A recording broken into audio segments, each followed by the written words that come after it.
It was here in 1985 that Captain Gary Eastburn lived with his wife Catherine and their 3 daughters, about 10 minutes from the base where he served. Shortly before the events in question, Captain Gary received a promotion, which required him to undergo training at officer school. Consequently, he had to leave his family for a while, attending officer school in Montgomery, Alabama, for about 10 weeks. This was an important step, as the family was planning to move to England, where Gary could serve in the Royal Air Force. Gary had a strong marriage that lasted for 10 years, and they kept in touch while separated.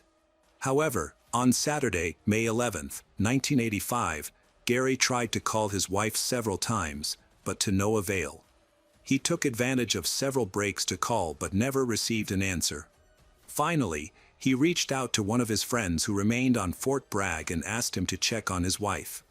The man did so, but when he knocked on the door, no one answered. He couldn't wait forever, so he simply left Catherine a note, asking her to call her husband back as soon as she could. While shining a flashlight and walking around the house, the friend accidentally woke up a neighbor named Bob Seafelt. When Gary called Bob, he mentioned that he had no idea what was going on with Catherine, but everything seemed strange. After a fitful night's sleep, Bob woke up the next day, with troubling thoughts swirling in his mind. He noticed that a stack of newspapers had piled up near the neighbor's door and realized he had last seen Catherine leave for the store on Thursday. Bob went to the neighbor's door and knocked, but no one answered. Listening closely, it seemed to Bob that he could hear a child crying inside. Knowing the family well, he assumed it was the youngest daughter, who was about 2 years old at the time. Concerned about the situation, Bob called the police at 12:53 p.m. and asked them to check on the family. When the patrolman arrived at the scene, they began the standard procedure and shone his flashlight through the windows. They saw the baby in a crib, appearing pale and emaciated. Despite the protocol the officer needed to follow, they instinctively felt that something alarming had occurred. A patrolman immediately cut through the window screen and entered the house. Upon entering, he saw the baby girl, who was alive but in dire condition. Later, authorities reported that a few more hours in that house could have been fatal for her. After handing the baby over to his partner, the patrolman returned inside the house, checking the rooms with his weapon drawn. In the main bedroom, he discovered the lifeless body of 3-year-old Erin Eastburn. A pillow covered the child's face, and it was apparent that her throat had been cut, with her head nearly severed from her body. She lay on the floor next to her parents' bed, where Catherine also lay. A pillow covered Catherine's face as well. When the officer removed it, he saw that her throat was cut, she was naked and had suffered multiple stab wounds, indicating she had been abused. The scene was horrifying, with blood everywhere. The patrolman ran outside, trying to catch his breath. When he was reminded that the family had 3 children, they still needed to find one more child who might be alive and in danger. He returned to the house, found Kara, but there were no signs of life. The 5-year-old had died in the same manner as her mother and sister.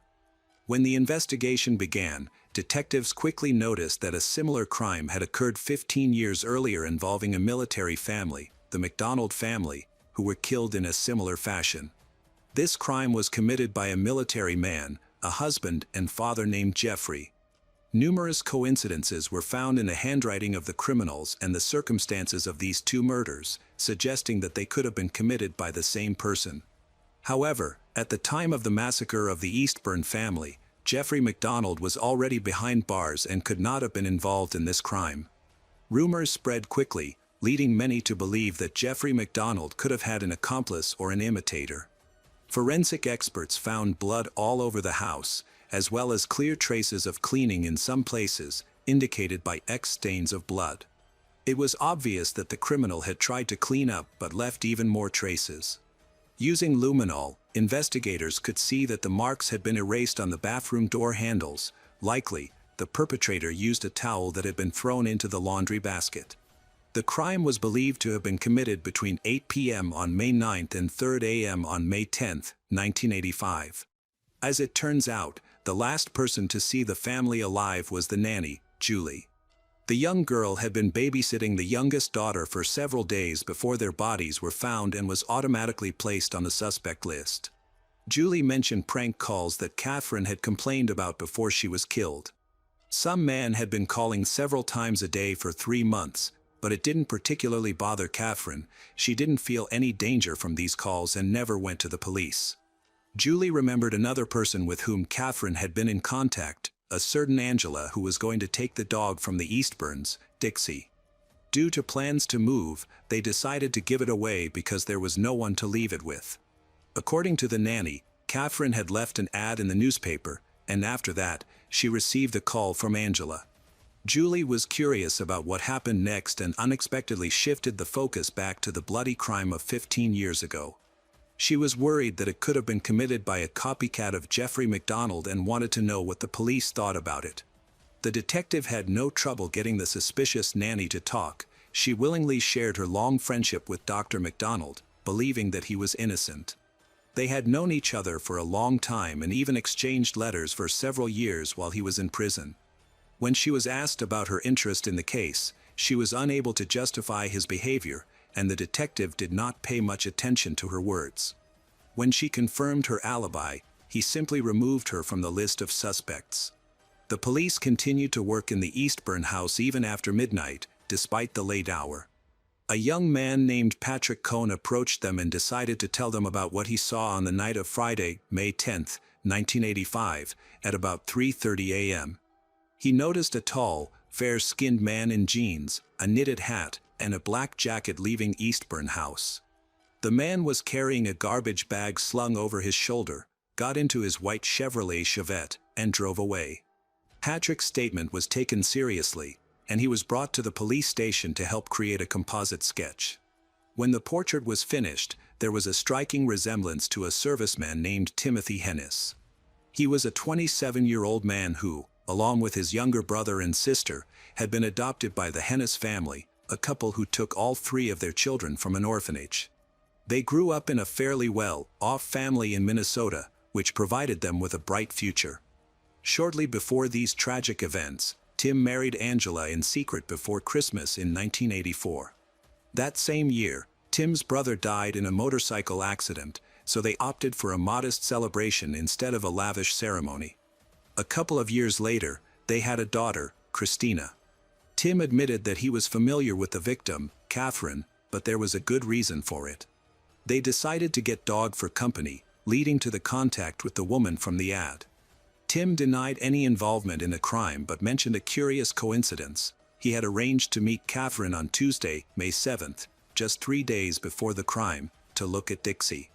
When Tim first met the police, everyone was amazed because he looked exactly like the composite sketch.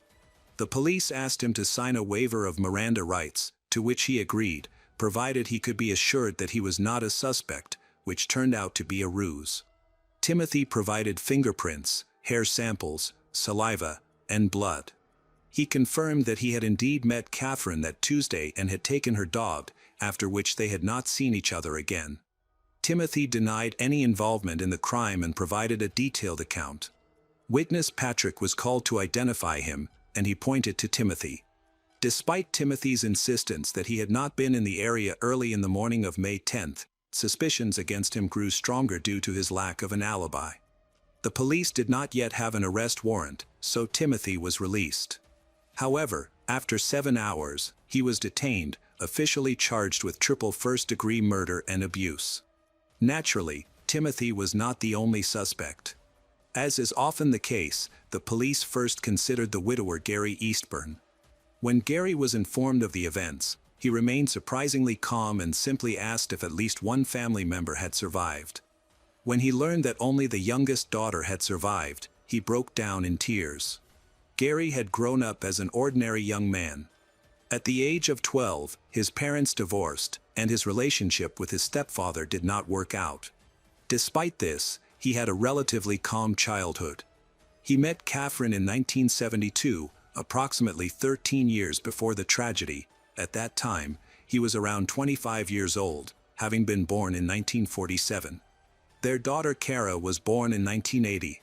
Gary decided to become a military man to support his growing family. When he finally returned to the city after the tragedy, he wanted to reach his surviving child. Instead, He was immediately taken to the police station for questioning, where they held him until about 2 a.m. Gary provided a reliable alibi. His blood and hair samples were taken before he was released. He was able to see his daughter late at night. She was in serious condition and did not even recognize him. Afterward, he went into their home to see what was missing. Gary had no idea who could have attacked his wife and children. They had no obvious enemies, but he remembered several prank calls that had started a few months before he left for training at officer school. The caller addressed Catherine by her first and last name, but no one paid attention to it at the time. Everyone thought it was just teenagers playing around, so no one raised the alarm. Now, in light of the tragic events, the calls seemed more suspicious. However, they could not be tracked due to a lack of technology at that time. After inspecting the house, the police reported that a metal safe containing important family documents was missing, along with $300 in cash that had been set aside for Christmas and Catherine's wallet with bank cards. This provided valuable clues.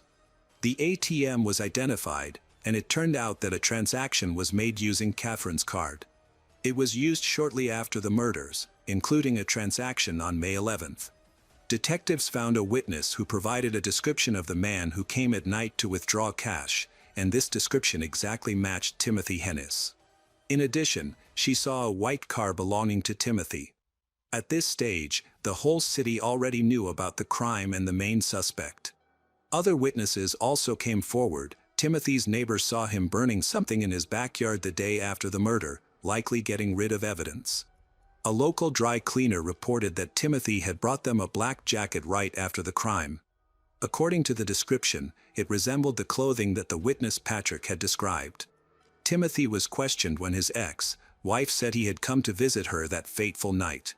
His landlord mentioned that Timothy had not paid the rent for the house, which had accumulated over $300 in debt, but as soon as the eviction notice was served on May 10th, Timothy paid it off almost immediately. But where did he get the money so quickly? It seemed strange that the same amount disappeared from the home of the murdered family. Indirect evidence against Timothy was accumulating, but there was no irrefutable proof. By Christmas, it was decided to allow the suspect to post bail with the help of his relatives, and he managed to raise the funds. The reason for this leniency was the results of laboratory tests indicating that his biological materials did not match any evidence. Specifically, his blood type did not match. However, this could be attributed to the low accuracy of the testing methods used at that time. The prosecutor's office decided to turn to the only survivor of that bloody night, 2-year-old Jana. After the tragedy, the girl had not been able to come to her senses for a long time, but by February of the following year, she finally spoke. Gary was categorically against involving his daughter in the investigation, fearing that she would suffer further psychological trauma, but under pressure from the police, he ultimately agreed in order to seek justice for the victims. A special psychologist from North Carolina held 5 recorded conversations with Jana.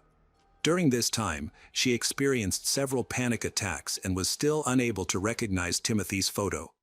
Based on the results of these sessions, it remained unclear whether there was one perpetrator or multiple criminals.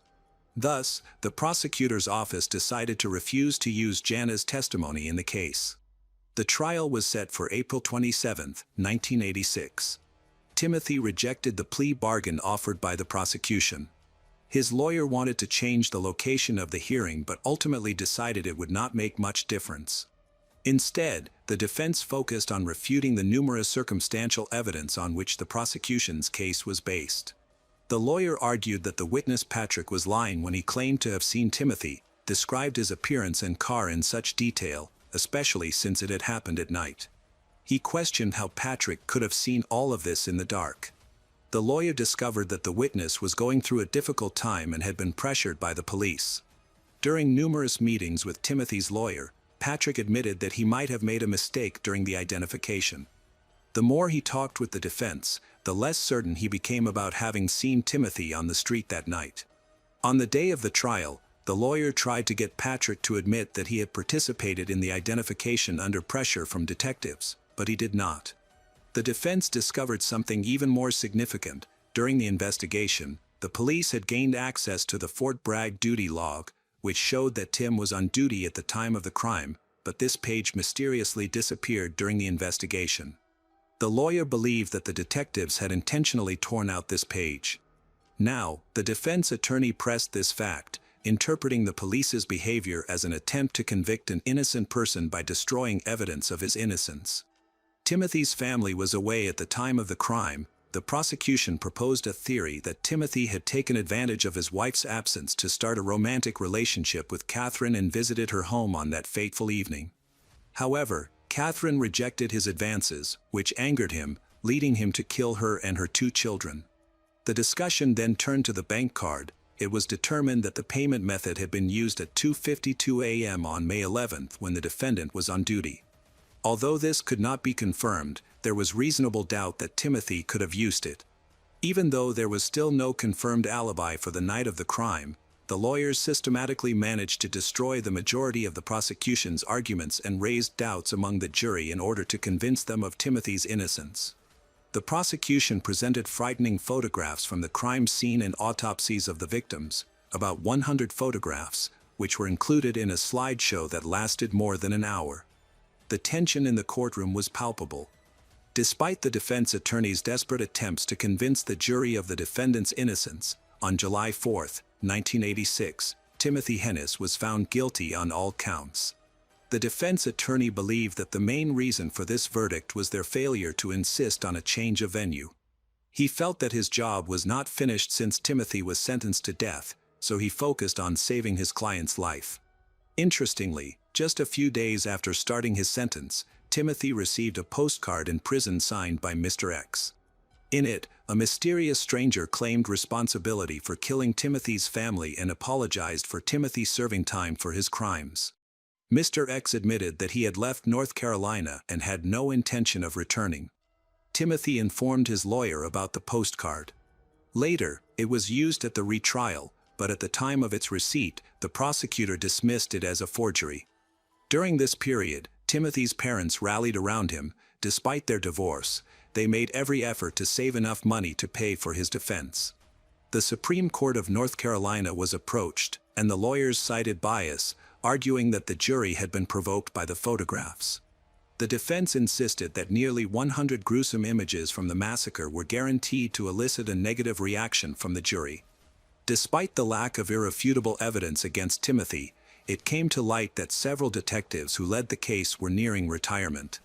The lawyers believed they simply did not want to leave behind an unsolved crime of such magnitude and were seeking a scapegoat, which they considered Timothy Hennis to be. The defense successfully secured a change of venue to Wilmington, a coastal town located 100 kilometers from Fayetteville. The new prosecutor agreed to this change without hesitation, confident in the prosecution's tactics, but the defense was well prepared and closed all loopholes except for one. There was still no reliable confirmation of the defendant's whereabouts on the night of the murder. The defense aimed to discredit the prosecution's main witness, Patrick, in court. During the interval between the first and second trials, Patrick had committed several minor offenses, including driving without a license. When stopped by the authorities, he advised them to contact the district attorney since he was a witness in the Timothy case. The lawyers believed this statement practically indicated that he had received a bribe from the very beginning. More thorough examinations of the collected evidence refuted the case against Timothy. The shoe prints found inside the house were 3 sizes smaller than his. There was blood on a towel in the bathroom, as well as other traces that did not match his profile. The defense presented a black jacket to the judge that was tested for bloodstains.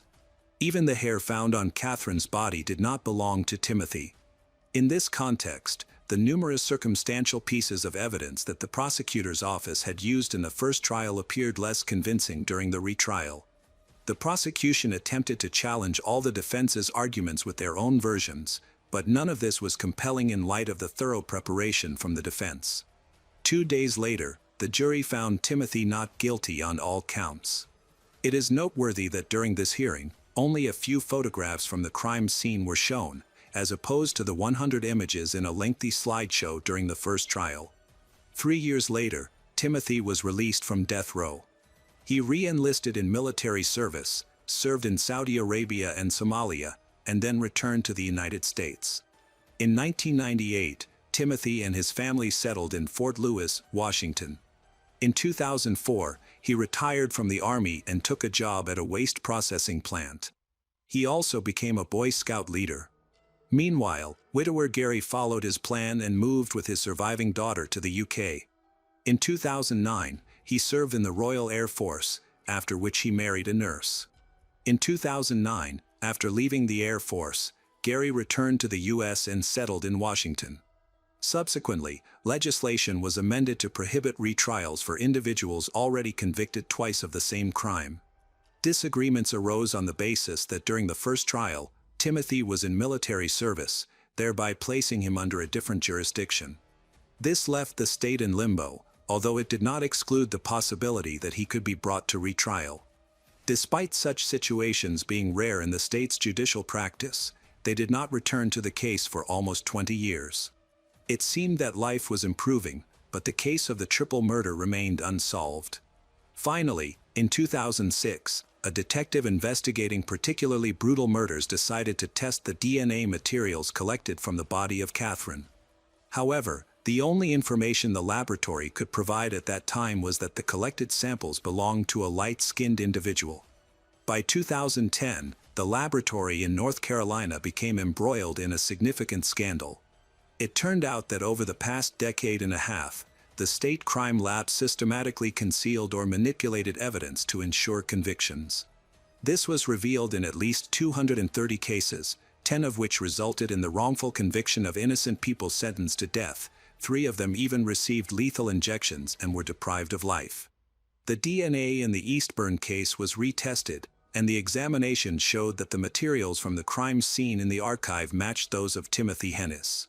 In light of such convincing evidence, his trial was reopened for the 3rd time. Timothy hired the best military lawyer named Frank Spinner to lead his defense team. The lawyer attempted to tarnish the reputation of the victim, Catherine, by alleging that she was promiscuous with Timothy, hinting that that was why his DNA might have turned up in her home. Timothy argued that she was unfaithful to him and that the real killer was an individual named Mr. X, who had written a postcard to him while he was in prison. This attempt had the opposite effect. The prosecutor's office pointed out the obvious lie, as Timothy had previously denied any intimate contact with Catherine. He later claimed that he initially did not disclose the affair due to fear of exposure. Despite a fierce struggle for Timothy's freedom, the chosen tactics now appeared unconvincing. On April 15, 2010, a jury recommended that Hennis be sentenced to death.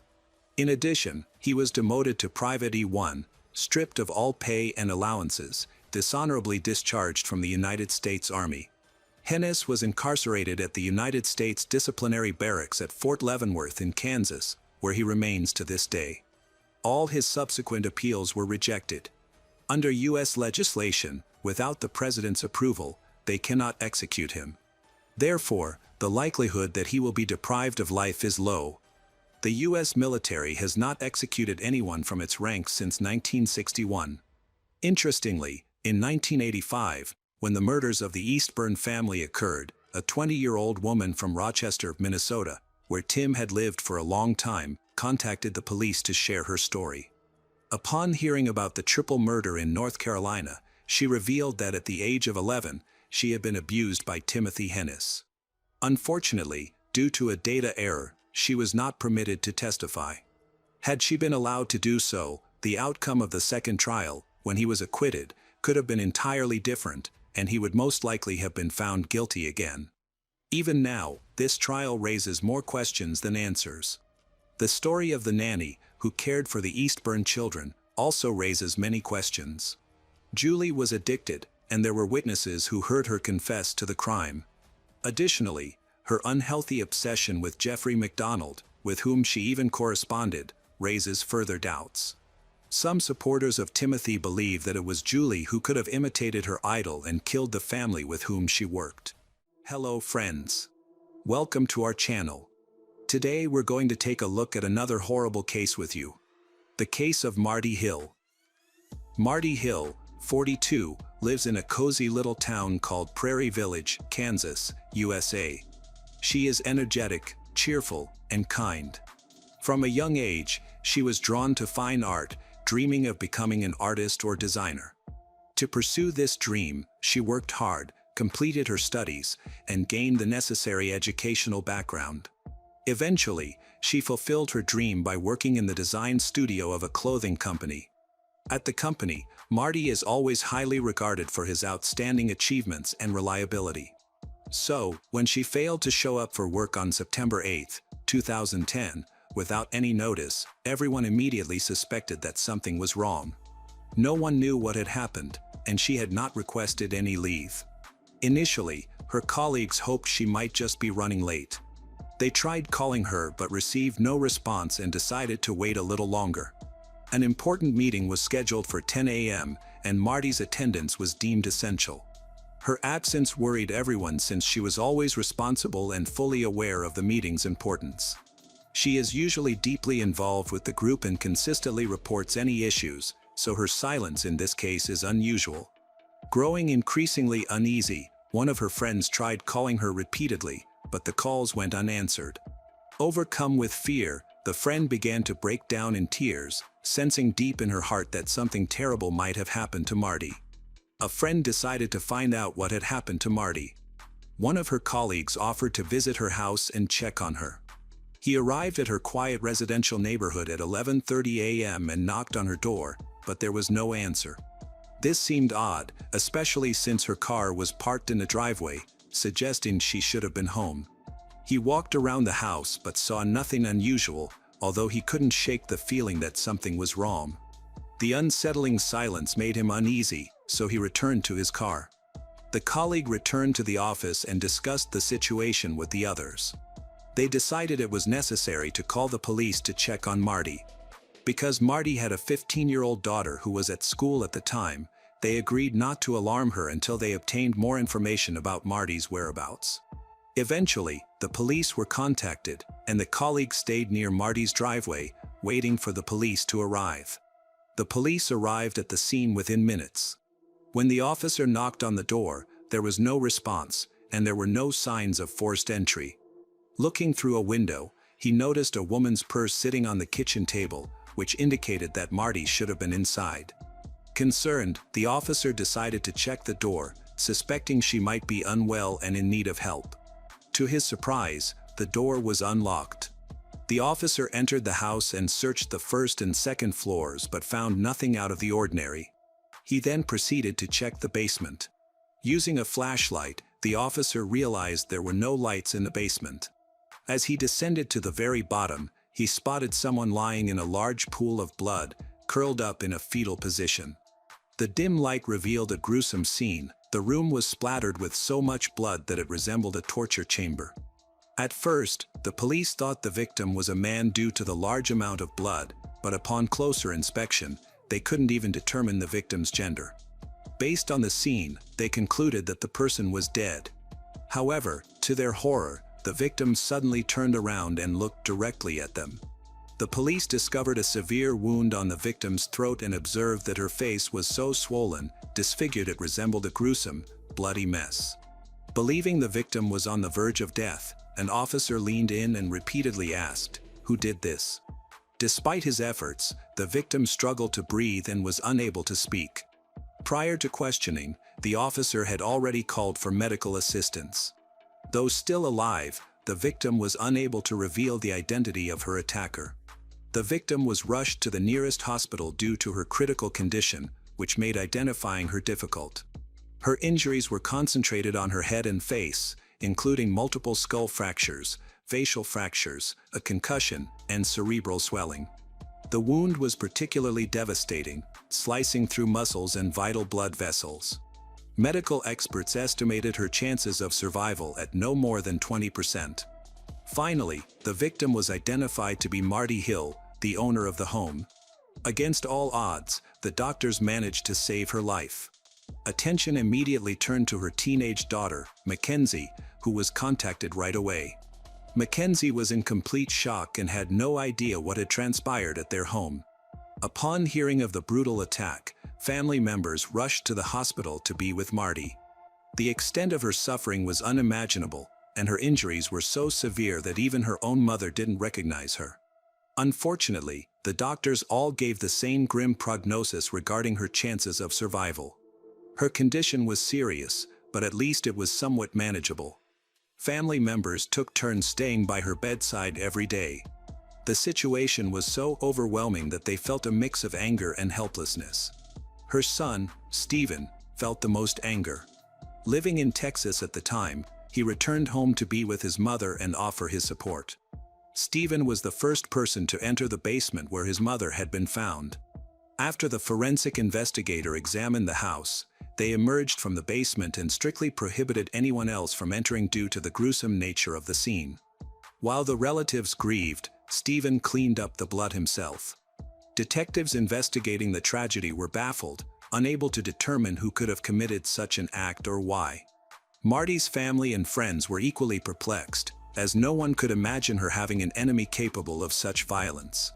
Investigators searched for clues in her personal life, workplace, and relationships with her children but found nothing unusual.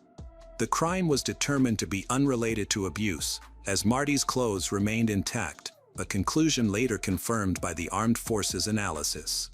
There was no indication of theft, nothing was missing, and the house showed no signs of forced entry. The circumstances of the crime were shrouded in mystery. Even Marty herself was unable to provide any information about the identity of her attacker. The police interviewed Marty's neighbors, but none of them were able to provide any significant information. The only clue reported was a sighting of a red, broken pickup truck near Marty's house at around 8 a.m., driven by a young, light-skinned, short man. This timing aligned with the approximate time of the attack determined by detectives.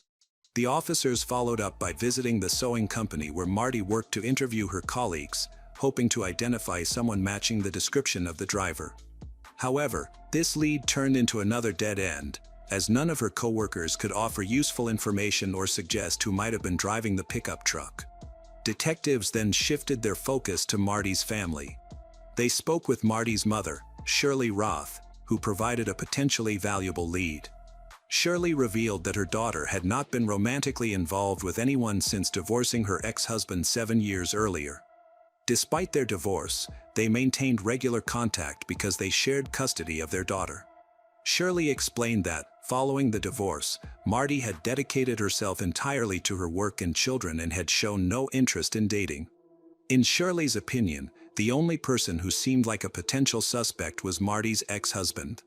This lead warranted further investigation, especially since Marty remained unconscious and unable to provide information herself.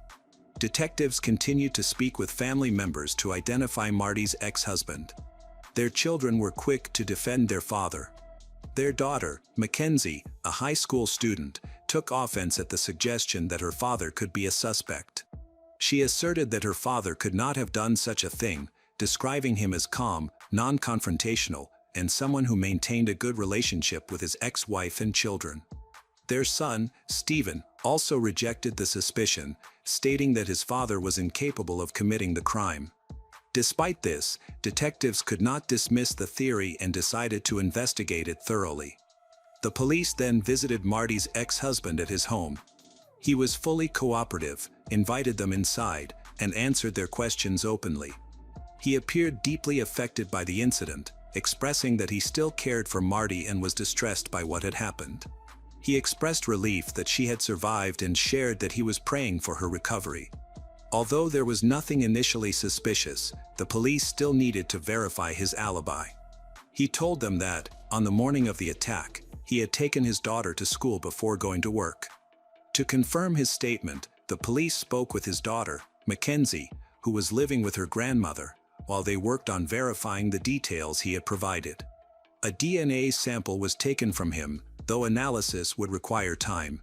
For Mackenzie, the prohibition against seeing her father created additional hardship, making this a challenging period for everyone involved. The police also collected DNA samples from under Marty's nails, along with hair follicles found on her clothing. After comparing this evidence with the ex-husband's DNA, all suspicions about him were completely dismissed. His DNA did not match, and his alibi was verified. As a result, the ex-husband was officially cleared from the list of suspects, much to Mackenzie's relief. The family was finally able to reconnect and support one another as they waited for Marty to regain consciousness. Meanwhile, Marty's family tried to piece together what had happened and figure out who might have attacked her. Her mother, Shirley, recalled that not long before the incident, the grandmother's house had been broken into and robbed. This raised fears that the entire family could be targeted by a stalker intent on carrying out violent acts. However, the police had no definite answers, leaving the family engulfed in fear and paranoia. They had no clue who the perpetrator could be and clung to hope that Marty would recover and reveal what had truly happened. The family also recalled that, shortly before the attack, a handyman had visited Marty's house to change the locks. This handyman worked for B&J Construction, a company her mother and grandmother had trusted and hired for years. Coincidentally, he was the only unfamiliar person who had interacted with Marty in recent months. This raised suspicions that the handyman, who often did repair work for the family, might be connected to both the robbery and the assault. The police turned their attention to Brian Pennington, the handyman who had regularly visited Marty's house, her mother's house, and her grandmother's house to handle household repairs and maintenance. At the time, Brian was 26 years old, married, and the father of 2 children. He lived about an hour and a half away in a small town called Leeton, Missouri, with a population of around 500. On September 10, 2010, detectives decided to visit Brian's home. When they arrived, they immediately noticed a broken red pickup truck in the driveway, which matched a description provided by neighbors of a suspicious vehicle. However, the truck did not have license plates, so they were unable to confirm the match. Inside the house, they found Brian, who was cooperative and permitted the officers to enter his kitchen. He answered their questions openly. When asked about the truck, Brian explained that he didn't drive it because it had no license plates. He also mentioned that his last visit to Marty's house had been 3 to 4 days before the attack, during which he had checked the basement equipment. Brian didn't contact the police after seeing on the news that Marty had been attacked. He explained that he didn't know anything and couldn't provide any useful information about the case. Brian wasn't very familiar with Marty. Their interactions had been limited to working together on repairing her house. Although he considered her a respectable woman, that was all he could share with the authorities. However, detectives began to question his account. Their suspicions were triggered by the fresh scratches on his face, which might have been caused during a confrontation with Marty. When asked about these marks, he explained that they were caused by a dog that had scratched him while he was playing in the yard the day before the detectives came to visit. He acted fearful when accused of being involved in the crime, insisting that he was incapable of such an act. Brian provided an alibi, prompting investigators to verify his story. When detectives spoke to Brian's wife, Jessica, they noticed her odd behavior from the outset. She appeared hesitant, seemed afraid to disclose the truth, dodged direct questions, and mentioned there had been tension in their relationship lately. Jessica stated that her husband had been at home that morning, sleeping in another room, and added that the last time he had worked at Marty's house was about a month earlier. She also corroborated Brian's claim that the scratches on his face were caused by a dog. However, her demeanor suggested she was not being truthful. Detectives doubted her account, and she was taken to the station for further questioning. Authorities suspected Jessica might either be an accomplice to the crime or trying to shield the killer. Before leaving Brian's house, the police asked him whether they would find anything suspicious if they searched the property. Brian confidently stated that they wouldn't find anything and even agreed to let them look around. However, in the laundry basket, at the very bottom, they discovered a pair of jeans with suspicious stains. Brian explained that the stains weren't blood but merely machine oil left over from working on a pickup truck. He allowed the police to take the jeans for testing and voluntarily provided his DNA samples for comparison. The items were immediately sent to the forensic lab, where tests confirmed the stains were blood, not oil. However, additional time was needed to extract the DNA profile and compare it. While detectives awaited the test results, Marty regained consciousness in the hospital 12 days after the attack. Although she was able to communicate shortly thereafter, her initial days out of unconsciousness were clouded by confusion. During this time, she experienced constant pain and discomfort. It's not surprising that Marty needed to take a large number of medications during her recovery. Her poor health may have stemmed from her reliance on these drugs, in addition to the severe injuries she suffered. Despite the extensive brain damage she endured, her memory remained largely intact. Marty informed the police that Brian Pennington was the one who had attacked her. She described that morning's incident as starting entirely normally. She woke up early, got ready for work, and followed her usual routine. Around 7:30 a.m., she heard a car stop in front of her house but didn't pay it much attention. Soon after, there was a knock at the door.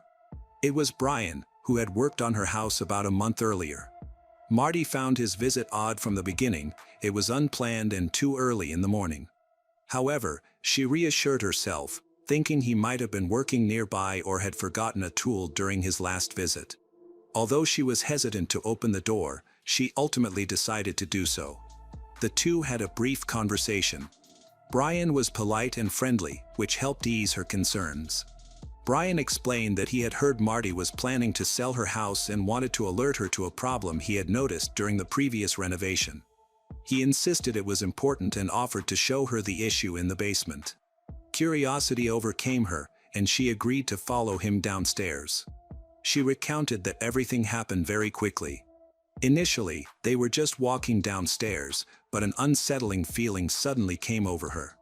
Brian grabbed her and pushed her down the stairs, causing her head to hit hard against the concrete floor. Brian violently attacked Marty, choking her until she lost consciousness. Later, Marty explained that her memories of the incident were hazy, as though she were trapped in a fog. She occasionally regained consciousness, only to lose it again shortly afterward. Eventually, a policeman arrived at her home, and she was taken to the hospital. Investigators needed evidence to support Marty's account. Tests were conducted on a pair of jeans found in Brian's laundry basket, which revealed traces of Marty's blood. DNA samples taken from beneath her fingernails also matched his DNA. Law enforcement officers obtained an arrest warrant for Brian and visited his home, but he was not there. The search for him intensified, and soon police in the city discovered a damaged red pickup truck. Jessica was behind the wheel, and Brian was sitting in the passenger seat, visibly disheveled. Authorities charged Brian with attempted murder and robbery, setting bail at $1 million. The news stunned Marty's mother and grandmother, who had been in contact with Brian for years and trusted him as a professional handyman. Brian frequently worked for Marty's family, completing various household repairs. Tragically, it was Marty's mother who had recommended him to her daughter, leaving her with a deep sense of guilt. The family struggled to comprehend this senseless act of aggression. Brian's cruelty seemed inexplicable, and no clear motive emerged. Although he provided no explanation for his actions, experts were left baffled by the sheer brutality of the attack. Doctors were amazed that Marty had survived at all. Brian's violence extended far beyond simply choking Marty into unconsciousness. He threw her down a staircase, causing her to land headfirst on a concrete floor, fracturing her skull. He continued his attack relentlessly, beating her and slashing her throat. Marty struggled to comprehend what she could have done to warrant such a terrible fate. After sustaining severe head injuries, she faced challenges with her balance, although she eventually managed to walk independently. Shortly after emerging from a coma, she developed visual impairments, along with hearing and cognitive difficulties. Her family noticed that Marty seemed like a shadow of her former self, but they remained hopeful for her recovery. At times, she would lapse into long periods of thoughtfulness, which deeply concerned her loved ones, especially her daughter. Doctors refrained from making a definitive prognosis. While acknowledging the challenges Marty faced, they emphasized that her survival against the odds suggested that recovery was possible. After spending about a month in the hospital, Marty was finally discharged. During her recovery period, she became closer to her 16-year-old daughter, Mackenzie, whose birthday occurred while she was still in the hospital. Mackenzie was deeply touched by a card her mother wrote for her, even though the handwriting resembled that of a child. She recognized the long journey ahead and understood her vital role in supporting her mother as she gradually healed. Marty faced significant emotional challenges after the attack, struggling to reconcile how someone she had trusted deeply could turn out to be a vicious criminal capable of unprovoked violence. Seeking solace, she turned to her local church for emotional support. Meanwhile, Marty's family was determined to ensure that Brian faced justice and received a lengthy prison sentence. The prosecutor's office had overwhelming evidence to press charges against him, including physical proof, Marty's detailed account of the attack, scratches on Brian's face, DNA matches, and items stained with blood. The only missing piece was a clear motive. Brian had neither attempted to abuse Marty nor stolen anything from her home. His actions were simply a deliberate and calculated effort to kill her while working in her house. This act of violence was sudden and seemed to lack any apparent provocation. Marty had no prior conflicts with Brian, and relations between him and other women in her family had been peaceful. However, as police investigated Brian's background, they uncovered a troubling history of criminal activity. He had been convicted in 26 separate cases, most of which were related to domestic violence. His ex-wife and former girlfriends had reported him to the police numerous times. Jessica admitted that she had shielded him out of fear of becoming his next target, as his behavior was systematically abusive. Brian frequently threatened her, exhibiting a clear pattern of cruelty. Jessica testified for the prosecution during the trial, stating that Brian was not home on the night of the attack. She explained that he had been away for hours and only returned around noon, after Marty was assaulted. Upon his return, his clothes were covered in blood. When questioned, he claimed it was machine oil but offered no further explanation. Jessica also refuted his claim that the scratches were allegedly caused by the dog, revealing that he had forced her to lie under the threat of being killed. She provided detailed accounts of their married life, describing him as abusive, both physically and emotionally. During the trial, Brian was visibly shocked when Marty appeared alive in court to testify against him. Jessica, his wife, also testified for the prosecution, presenting evidence that contradicted his statements. Moreover, none of Brian's claims were corroborated during the hearings. Jessica submitted cell phone records showing that, at approximately 8 a.m. on the morning of the attack, she had tried to contact Brian. Geolocation data confirmed that he was near Marty's house at the time. As the evidence against Brian continues to build, he has no viable path to acquittal. To avoid a prolonged and traumatic trial, Brian was offered a plea bargain. Although he could have faced up to 40 years in prison, the deal reduced his sentence to 28 years. However, on the day his sentence was to be announced, Brian unexpectedly attempted to withdraw the plea agreement and plead guilty instead. The court rejected his request, citing no valid justification for accepting it. During the final courtroom proceedings, Marty directly asked Brian why he had attacked her and nearly killed her, but he refused to provide a reason or make any closing statements. Marty is still recovering from the devastating attack, which left permanent scars on her face and neck. The injuries have distorted her facial features and affected her mobility. Despite these challenges, Marty remains determined and continues to train rigorously, believing she can regain her former self or even surpass it. In interviews, she often reflects on how someone only 26 years old could commit such a cruel act. Her resilience and self-belief have helped her heal from this violent incident, strengthening her resolve in the process. Marty returned to her routine fairly quickly and has become even more active. She took up kickboxing to learn self-defense, and sports have played a significant role in her recovery.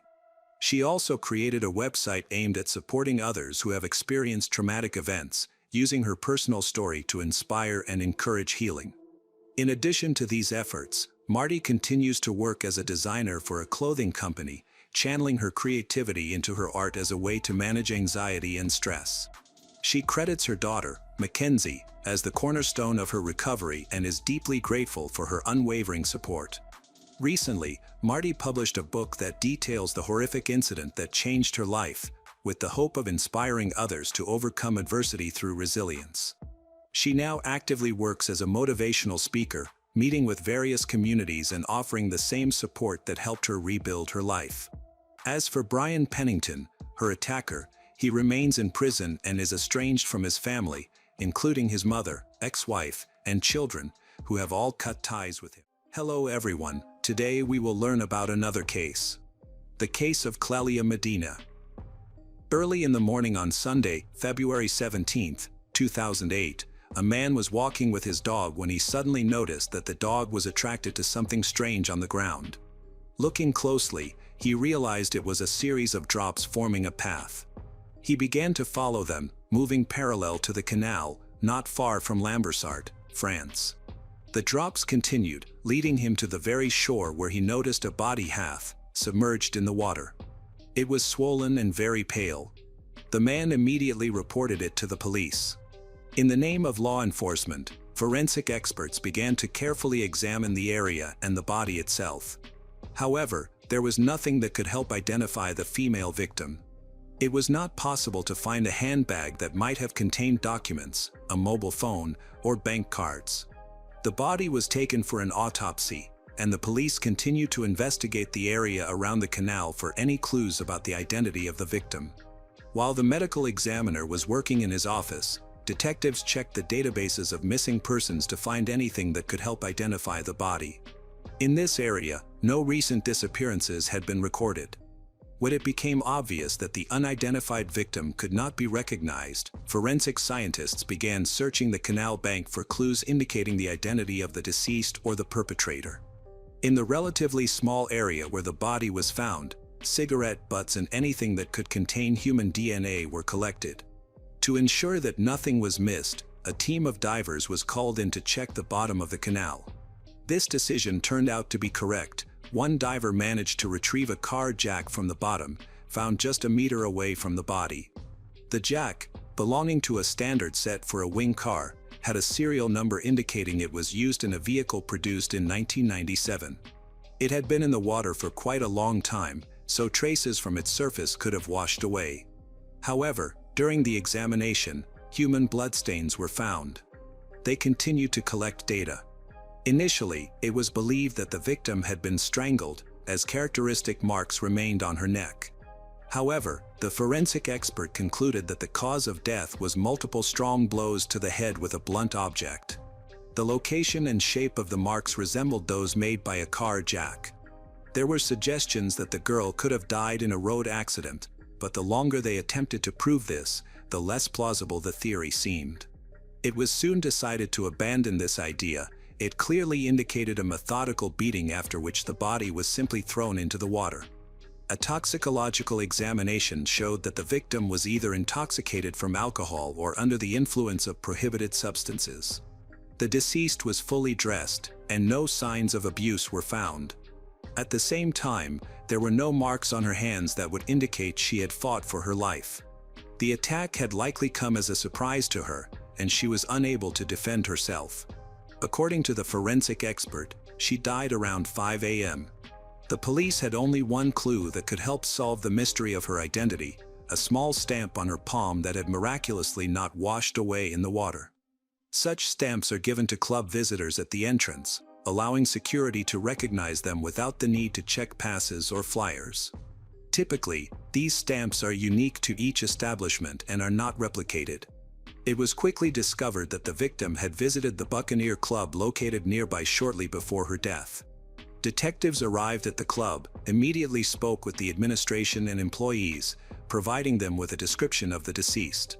Two young men recognized the girl because she occasionally attended the disco, but no one knew her name.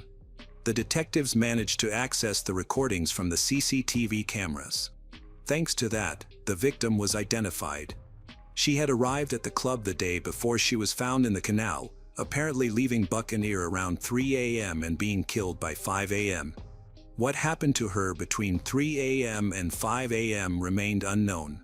The police spoke to regular patrons and staff in the hope that someone recognized her from the CCTV footage, but no valuable clues about her identity emerged. So far, no missing persons reports had been filed. The police were left with only one option to identify the deceased: to hold a press conference and appeal to the public through the media. Detectives provided a detailed description of the victim and showed footage from the club's CCTV cameras. Within a few hours, a woman admitting that she was the mother of 18-year-old Clelia Medina. She reported that her daughter had gone to the club about a day before these events and had not returned or been in touch. She immediately became concerned. Relatives and friends had no idea where Clelia might have spent the night. No one had seen Clelia after visiting the club, which caused anxiety and prompted her mother to search for her. Approximately 36 hours had passed when she managed to contact the local police station in Lille, but received the standard excuse that law enforcement officers did not want to waste time looking for a girl who had simply gone on a spree after the club and was likely spending time with friends or a boyfriend. When she saw a news program about the police announcing the discovery of a body and the terrible circumstances surrounding the tragedy, she initially tried to dismiss any bad thoughts about it possibly being her daughter. However, the worry persisted. She literally felt that something bad had happened to her daughter and feared that it was Clelia's body that had been found in the canal. She acted extremely worried and was very agitated, providing somewhat confused information due to her emotional state. Therefore, the police decided to verify the information with Clelia's cousin, who had been with Clelia that evening. The young man confirmed some of the details provided by Clelia's mother. He helped to clarify valuable information such as the clothing and piercing locations that Clelia had. The victim's identity was almost completely matched. Clelia's mother was notified of the coincidence and was invited to identify the body. All doubts were finally dispelled. The mother was shocked by her daughter's tragic death, and she immediately began to cry. She struggled to understand who could have done this, as her daughter was an ordinary girl who did not associate with problematic people. According to her cousin, they had planned to go to Buccaneer Club together, the seal of which was found on her hand. He described his relationship with Clelia as very friendly and warm. They communicated well, supported each other. That evening, everyone was in good spirits. From the very beginning, Clelia's mother had been worried about her daughter attending the party. She felt strongly that Clelia should not go. To calm her mother, Clelia explained that they would not be walking home alone and that everything would be fine. Despite the fact that her cousin took her to the club, he did not intend to stay there long. Clelia managed to reassure her mother by telling her that her ex-boyfriend, 19-year-old Julian Saoli, was supposed to drive her home. The whole family knew him well and trusted him. Julian Saoli and Clelia had been in a relationship for about a year, which had ended a couple of months before Clelia's death. As Clelia's mother noted, even after the breakup, they continued to communicate as friends. Law enforcement officers decided to check the records of telephone conversations, which verified that Clelia had indeed called her ex-boyfriend when she left the club. However, the police did not have time to visit his home, as he came to the station on his own initiative to talk to the investigators. Julian was eager to help because he was worried about what had happened. In his statement, he emphasized that Clelia had contacted him after he left the cinema. He promptly went to the club, where he picked her up in his car in the parking lot. They spent some time together at his house, but at about 4:30 in the morning, Clelia headed home. Julian believed that she could have been attacked during this time. The police immediately questioned why he did not drive Clelia home at such a late hour. He explained that it was only a short walk left to get home, as the houses were located close together. It was already getting light, he was very tired and drunk, so could not take her home. Clelia herself did not want to impose on anyone and was not afraid for her safety. Unfortunately, Julian simply went to bed and turned off his mobile phone to avoid being disturbed. Until he woke up, he could not reach Clelia but did not think much of it, believing that she could be spending time with someone new, as there was no romantic relationship between them anymore. However, upon learning about the tragedy in the Medina family, Julian felt compelled to help with the investigation, so provided his testimony. The detectives, however, immediately suspected that he might not just want to help. Such behavior is often seen in murderers attempting to divert suspicion from themselves. Thus, they decided not to let him leave too quickly, hoping he would either incriminate himself or provide genuine assistance in the investigation. Suspicion grew stronger as Julian reacted very calmly to the details of the crime. He did not show any emotions when looking at the disfigured image, and he appeared neither upset nor shocked. His lack of reaction to the details of his ex-girlfriend's death, combined with the fact that he was the last person to see her, made him a person of interest to the detectives. It is known that in such cases, exes are often involved, who kill out of jealousy, resentment, or revenge. To establish or refute this, the investigators asked Julian to show them his car. The detective specifically did not mention the jack that had been found in the canal. He agreed to this request without hesitation. According to his confession, he arrived at the police station in the same car in which he had driven Clelia from the club to his home. The policeman went out into the street with him, and in the parking lot, they found a notch indicating the year of manufacture of the car matched the jack. As soon as the door was opened, they felt a very strong smell of cleaning products. The interior was excessively clean for a young guy. It seemed that a very thorough cleaning had been carried out recently. Nevertheless, Julian immediately justified himself by saying that he had bought a new car only 10 days prior, and the previous owner had cleaned it well before selling it. The police were most interested in the possibility of blood being present. Perhaps Julian could have attacked Clelia in his car or transported the body after the attack. When the mat in the trunk was lifted, they found several suspicious dark red drops that were collected for further analysis. However, none of these stains belonged to Clelia. Nevertheless, Julian continued to be considered the main suspect. It was believed that this was an attack based on passion, so the killer must have known the victim well. Furthermore, the make of the car matched the jack, with the jack was found at the bottom of the canal. Julian seemed ideal as a suspect based on all the criteria. After, they found one valuable clue, a blood stain on one of Julian's sneakers.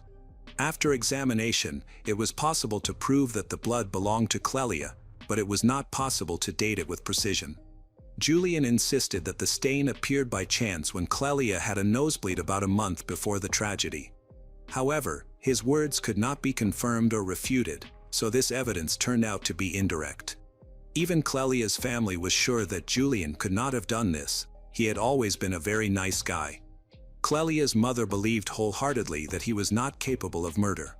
She commented that Clelia was almost crazy about Julian based on his appearance. He was very kind, loving, and gave Clelia many gifts. However, their relationship was not entirely smooth. They often argued. Julian as an accomplished young man for his age. He grew up in a strict but loving family in Lille, France. From an early age, he was interested in sports, especially football, which he played with his father. He was not prone to violence and avoided fights, despite being in perfect shape. However, he was forced to drop out of school because of football, wanting to build a sports career, and simply chose training over textbooks. His parents supported their son's decision, especially since he was mature enough for his age. At the same time, they described him as charming but very jealous. They mentioned that he could become upset over a random photo of a stranger on the internet that Clelia was looking at. As their relationship progressed, Julian became more and more jealous. Due to such tumultuous dynamics, they eventually broke up. Despite the tensions, they continued to maintain friendly relations, and everything seemed normal. Except for the circumstantial evidence against Julian, there was no concrete proof. He was released pending further investigation. Then, Julian was arrested and charged with Clelia's murder. He spent about a year in prison, but his lawyer managed to get him released before his trial. Julian repeatedly appealed, claiming there was insufficient evidence to convict him, and was released on bail. However, this lasted until 2011, when his formal trial began. A rather controversial trial lay ahead. From the very beginning, the situation was tense, partly because Clelia's family had changed their opinion about Julian over the lengthy investigation period. They became convinced, based on several dubious facts, that the deceased's ex-boyfriend was indeed a criminal. Clelia's family now demanded punishment for the supposed killer. At this stage, it was necessary to assess the mental health of the suspect. In June 2008, Julian was visited by an expert psychiatrist, who noted no deviations. Julian willingly made contact and described in detail the events related to Clelia. He admitted that there had indeed been several conflicts which ended in slaps to the face. Although he did not think this was normal, he justified himself, citing jealousy regarding Clelia and claiming that she had stolen from him multiple times.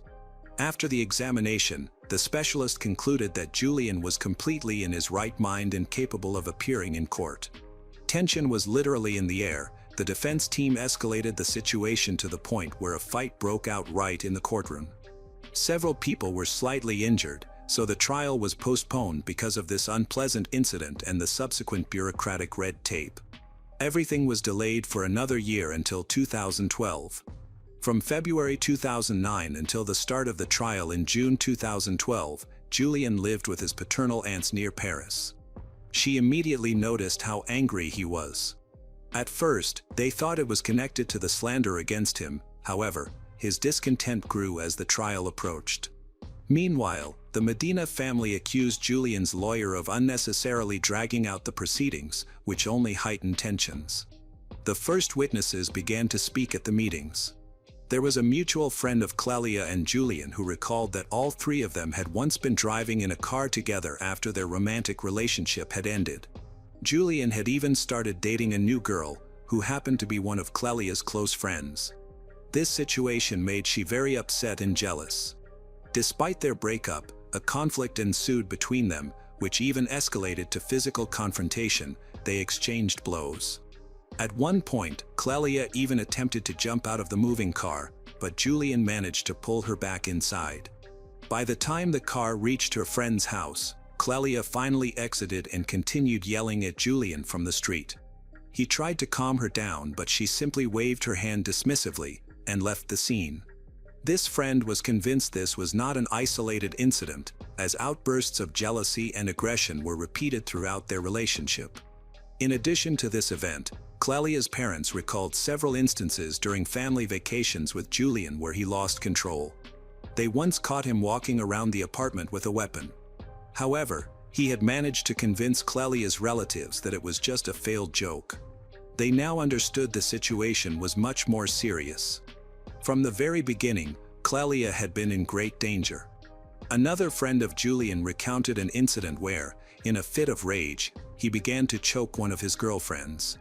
The once pleasant, sociable, and good-natured Julian was now portrayed as a monster capable of losing control at any moment. So, the change in the Medina family's attitude toward him did not seem strange. Julian had lied about the time. He told the police that Clelia left his house at 4:30 a.m. Detectives managed to track their mobile phones and prove that they were still together at 5 a.m., which is when Clelia was believed to have died. Subsequently, Clelia's phone unexpectedly turned off at 5:10 a.m. Previously, during an interrogation, Julian said that attempted to contact Clelia again but could not get a response. Detectives believed the call to his ex-girlfriend was made intentionally to create an alibi. Shortly thereafter, Julian's phone also turned off for several hours. Investigators suspected he deliberately turned off his devices to avoid being tracked. Despite all the circumstantial evidence against him, Julian continued to insist on his innocence. His lawyer argued that none of this evidence proved his guilt beyond a reasonable doubt. Throughout the investigation, detectives tried to extract a confession from Julian, but he steadfastly maintained his innocence. The pressure from authorities led him to feel embittered. He claimed that the persecution caused him to face difficulties in real life and to suffer from insults, unfounded accusations. Phone records revealed something intriguing. Julian's new girlfriend also tried to contact Clelia shortly before the murder. At first, she did not disclose any details as to why she tried to contact Clelia at all. However, in 2011, the girl spoke to detectives and made a rather dubious statement. According to her, she felt guilty that Clelia was dead. The reason for her fears stemmed from the fact that, as a close friend of Clelia, she was dating Julian. This clearly caused great discontent for his ex-girlfriend, who took every opportunity to contact him. On that fateful night, Julian's new girlfriend decided to act on her feelings. She did not like Clelia as such attention directed at the guy. She believed that this was the impetus for another conflict between the exes, which ended tragically. When the police received this statement, they were puzzled and decided to explore this new details. The application ended up at the station, and detectives tried to find out if it was possible that she was an accomplice. They insisted that Julian's new girlfriend may have unintentionally provoked the attack but did not pursue such a goal intentionally. According to her, she had been afraid to admit it because she feared her boyfriend's reaction.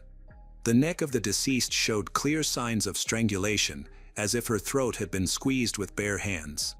Apparently, the victim could not have been killed in this way, so the criminal used a metal jack from the car. Although it was inconvenient, it quickly became the instrument that ended the innocent girl's life. The killer inflicted a large number of blows to her head and face, which proved fatal. The degree of cruelty was astounding. He broke her facial bones. The prosecutor addressed the jury, stating that leaving such a dangerous person at large was a crime. Despite the circumstantial nature of the evidence, the prosecution managed to prove the defendant's guilt. The prosecution's witnesses appeared scared as they recounted their experiences with the real Julian. The jury found Julian Saley guilty of premeditated murder.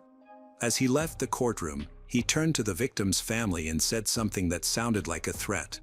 From the very moment Julian found himself behind bars, he began writing endless appeals to challenge the sentence, insisting that he was a victim of bias and incompetence. Probably feeling his helplessness and unbearable situation, he even insulted one of the judges in writing, subsequently refusing to retract his comments, insisting he was a victim of governmental arbitrariness. However, all his requests were rejected. While in prison, he was involved in another incident related to his inability to control his aggression. Using a homemade sharpener, he threatened to kill one of the prison guards, whom he took hostage for several minutes. Julian was eventually overpowered and neutralized. Now, he remains behind bars. Hello everyone, today we will learn about another case. The case of Judy Southern. Sometimes, from the very beginning of an investigation, everything seems to work out. The Supreme Court might directly point to a criminal, but practice shows that they are not always correct. While they tried to connect one person to the crime, the real culprit was walking free. Judy lived in Manhattan, New York, USA. She was a young woman who worked part-time at the post office. She always focused more on family and children than on career success. However, she wanted to get an education. Therefore, after graduating from high school, she entered college and successfully graduated. During this period, she met Alan Southern. They began a relationship and then got married. Judy and Alan lived together for more than 6 years. They raised a child together. From the outside, it seemed that everything was fine in their family, until one day that destroyed the entire family idol. On June 7, 2000, Judy was in a good mood as she went to work in the morning, delivering mail around the area. At about 3:30 p.m., she returned home and, as always, found no one there yet. Judy arrived first and was getting ready for her husband to return from work. She had a 5-year-old son who was visiting his grandparents at that time. The boy was supposed to return in the evening. Once inside, Judy immediately noticed a strange mess on the kitchen table and found a suspicious note. She remembered that no one was there when she left for work. No one from the household could have come and left a message. Her husband was at work and never showed up during the day. Judy didn't have time to figure it all out, began to read the note, which turned out to have quite disturbing content. While she scanned the piece of paper, a stranger came out of a dark room and headed towards her, weapon at the ready. Without warning, he attacked at her twice. The first bullet missed, but the second hit Judy in the lower abdomen. She fell to the floor and screamed in pain, losing consciousness. When she came to her senses, the attacker was nowhere to be seen. Judy barely reached the phone and tried to call her husband for help. But the phone was not working. She wanted to get to her mobile phone but could not remember where she left it. Fearing that the stranger might still be nearby, Judy crawled to the front door and carefully opened it. She stood up, leaning against the wall, left the house. Judy tried to attract the attention of others to scare off the criminal. She was bleeding and managed to walk only a couple of meters before she fell down exhausted. She knew her husband would be finishing work soon and would be near the house. That is exactly what happened. A few minutes later, He drove up in his car and immediately noticed his wife lying on the ground near the house. Judy was covered in blood but still alive. Alan picked her up and placed her in the back seat of the car. Judy was weak but tried to tell him about the attack. She pointed to the courtyard, but her husband still didn't understand what she wanted. There was no time to figure it out. Alan realized his wife's condition could be critical. Driving towards the hospital, Alan dialed 911, informed them that he had found his wife wounded near their house and was heading to the hospital. He asked them to meet them on the way. Judy was still conscious, said that a man had attacked her. She mentioned the name like Barry several times, claiming he had set up an ambush. By the time Judy arrived at the hospital, she had already lost consciousness. Doctors urgently took her to the operating room, but she died right on the table before receiving help. Her twin sister, Trudy Smith, arrived at the medical center a few minutes later. Alan informed her about the attack. She hurried because she wanted to support her sister, however, she doesn't have enough time. When Trudy received the tragic news of her sister's death, she approached Alan and accused him of what had happened. Alan seemed embarrassed. Trudy vowed to bring him to justice. The police immediately spoke to Alan, who became the main suspect. Because, typically, the closest people are involved in such cases. From the very beginning, Alan referenced Judy's own words about the shooting and the ambush organized by a certain Barry. The problem was that he did not know a single person among her acquaintances by that name. Trudy also could not recall anyone by that name. Meanwhile, forensic experts examined the crime scene and managed to find a considerable amount of evidence confirming that someone had indeed set up an ambush there and spent a significant amount of time in the house waiting for the victim. Such persistence seemed to indicate hatred, anger, and a personal motive. This only confirmed to the detectives that the criminal should be sought among the victim's immediate surroundings. Nothing was stolen from the house, so the robbery theory was immediately excluded. Mysterious Barry had taken a shower, played video games, and even found an adult toy belonging to Judy. It is not known what he did with it or why he left it in a prominent place in the bedroom. It became why Judy could not call from home for help. It was impossible because the killer had cut the phone line. He clearly wanted to deprive the victim of any chance to survive, and it worked. Doctors were sure that with timely assistance, she could have been saved.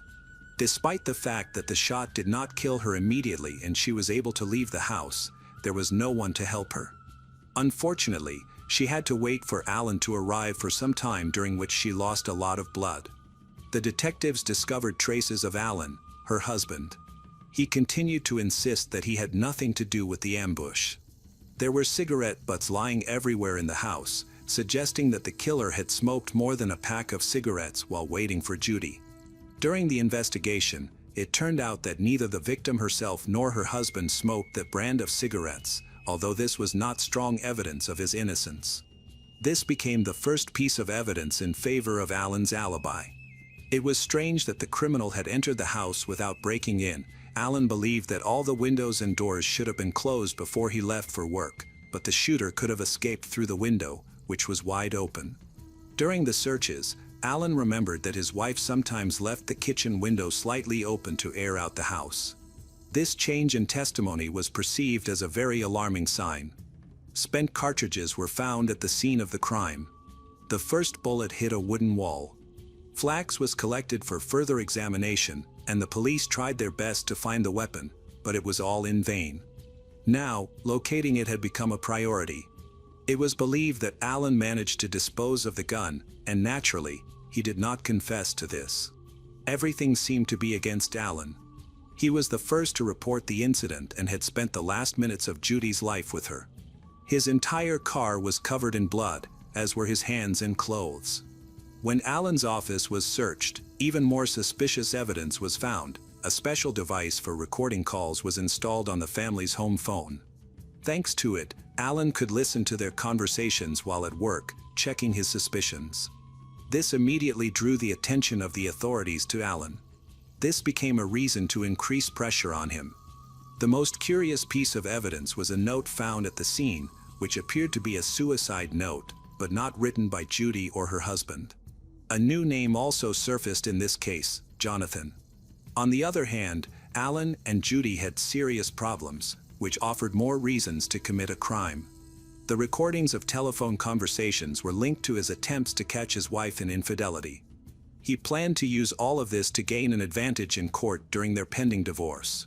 As it turned out, both were unfaithful in their marriage. Alan had already had 2 mistresses, which Judy knew about. These affairs significantly contributed to the collapse of their marriage. At the time of the attack, Judy also had a lover. They contacted him, but the man's name was not Jonathan, and he did not appear to look like a killer from the beginning. All suspicions were removed when he provided a reliable alibi. Just 2 days before her death, Judy had called and complained about problems in the marriage, mentioning that they were even sleeping in different rooms, that for over a month, nothing had kept them together except for their 5-year-old son, Jacob. Judy had long wanted to file for divorce but saw how well her child was with his father and did not want to ruin that bond. Alan truly played a significant role in Jacob's life.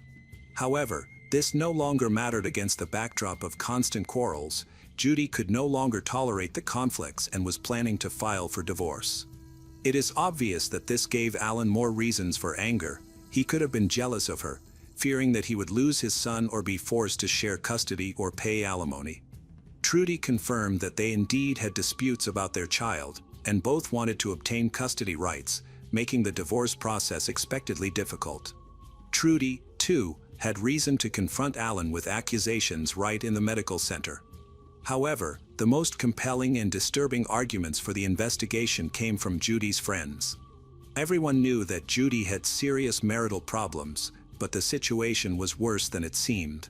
Judy had repeatedly stated that if something happened to her, Alan would definitely be guilty. The possibility of financial motives for the crime also emerged. As their relationship began to crumble, Alan could solve all his problems at once and gain some benefit. This turned out to be true because a life insurance policy for Judy was found during the investigation, with her husband and son as the beneficiaries. Of course, Alan denied everything. He was interrogated for hours, but he insisted that under no circumstances would he kill the mother of his child. He claimed that he loved his son too much to deprive him of the most valuable person in his son's life. According to the investigation, there was not enough evidence to bring charges. More material evidence was needed. At a minimum, it was necessary to wait for the results of all the examinations. Contrary to the detectives' expectations, doubts about the correctness of the choice of the main suspect arose with the first reports. The note found in the courtyard of the Southern house, identified as a suicide note, was signed by a certain Jonathan. However, the handwriting was not very legible, and the note itself was slightly contaminated with the blood of Judy. Complicating matters, it was clear that the note was addressed to a woman named Melanie and the letter was addressed to my wife, Melanie. At first, this confusion deepened because Melanie Southern did not exist, but there were other details in the letter, including an address that matched with Melanie Binney. This young woman lived at the location indicated in the note. She had a daughter and a husband named Jonathan Binney. The Binney family home was located approximately 5 kilometers from the ambush site where Judy was found. When the police checked Jonathan Binney in their database, it turned out that he fit the profile of the killer, as he had previously encountered problems with the law. Until recently, Jonathan had committed only minor offenses, but he was now under investigation for something far more serious. Shortly before Judy's death, he had abused his 3-month-old daughter. Initially, detectives believed that this note could have been written by Alan to mislead them and remove suspicion from himself. However, this clue needed proper analysis. In the suicide letter, Jonathan indicated that he wanted to leave this life voluntarily because he could not imagine being imprisoned for abusing a child. This all appeared suspicious when the detectives arrived at his house, where they found only his wife, Melanie. She admitted that he had not lived there since her statement about the child abuse case. Melanie was very angry with Jonathan. When she found out what happened to the Southern family, she was shocked because, in her opinion, Jonathan did not look like a killer, although she was no longer sure of anything. She was amazed at how close she had let a true madman, capable of such atrocities, into her life. She told the police where Jonathan could be, and the detectives arrived at the specified address. But even there, the suspect could not be found. Investigators contacted his close friends, but they also did not know where he could be. In the media, an alert was issued that a dangerous criminal was on the run, and they believed he could not have gone far. Additionally, considering the suicide note, they expected to find his lifeless body sooner. Tracking him down, the police used K-9 units with specially trained dogs and aerial support from police helicopters. The search took nearly a day until finally the dogs led the police to the basement of a house. There, Jonathan was found lying on the floor, shirtless, with 6 nicotine patches stuck to his chest. He was alive.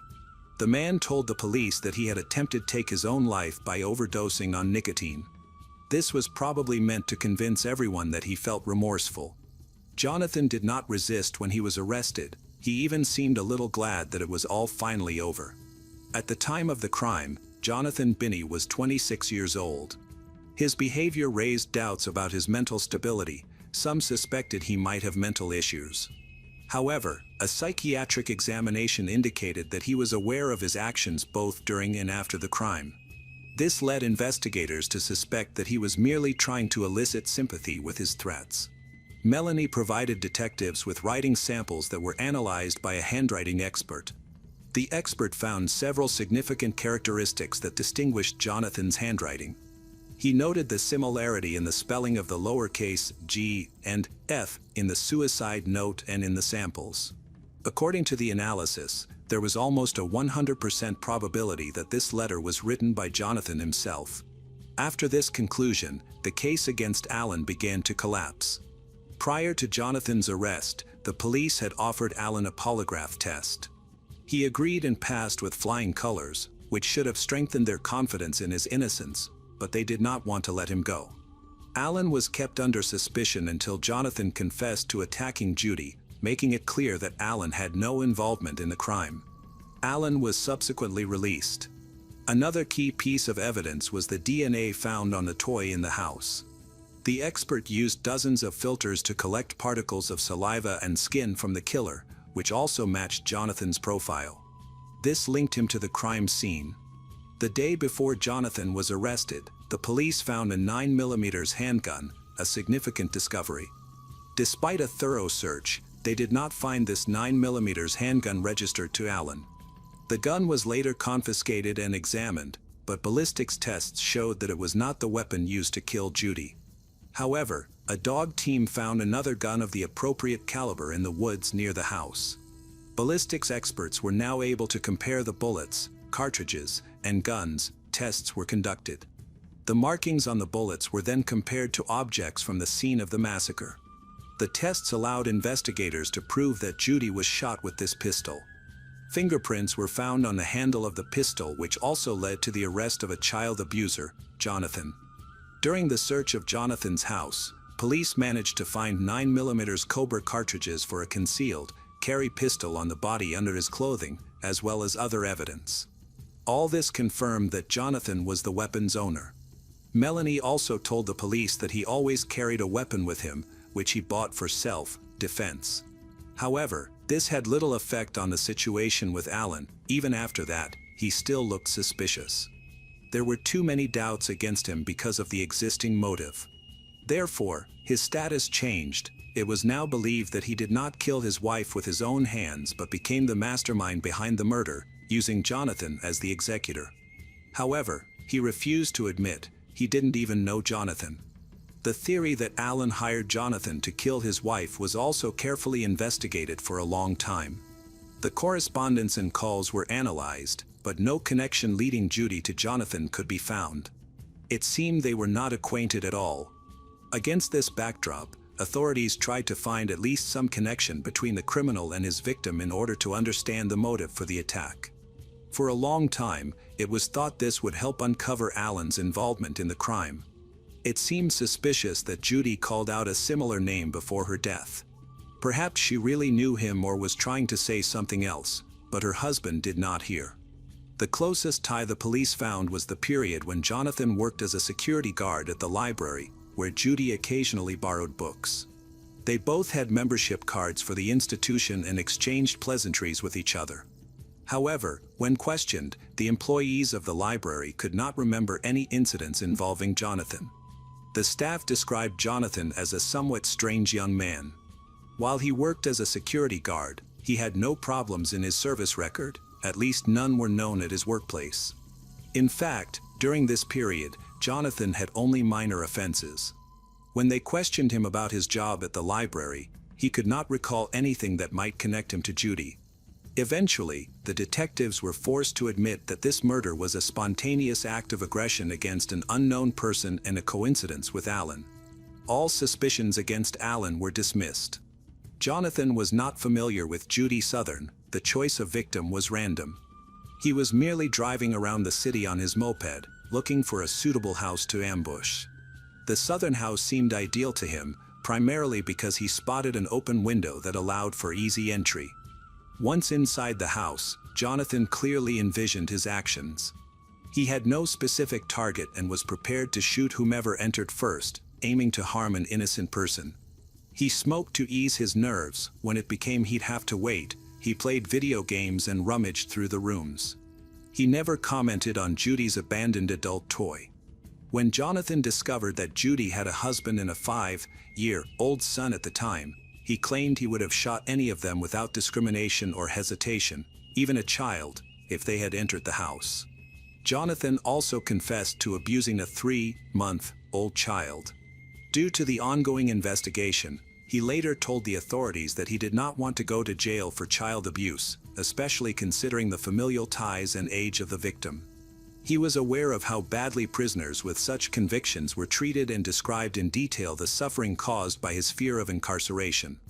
Therefore, he sought a way to remedy the situation.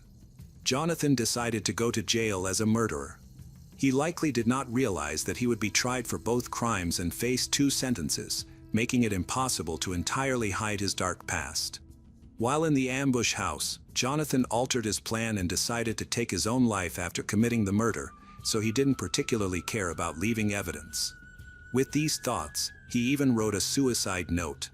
He spent several days behind bars and eventually told the police, without waiting for his lawyer, that he wanted to officially plead guilty to Judy's murder.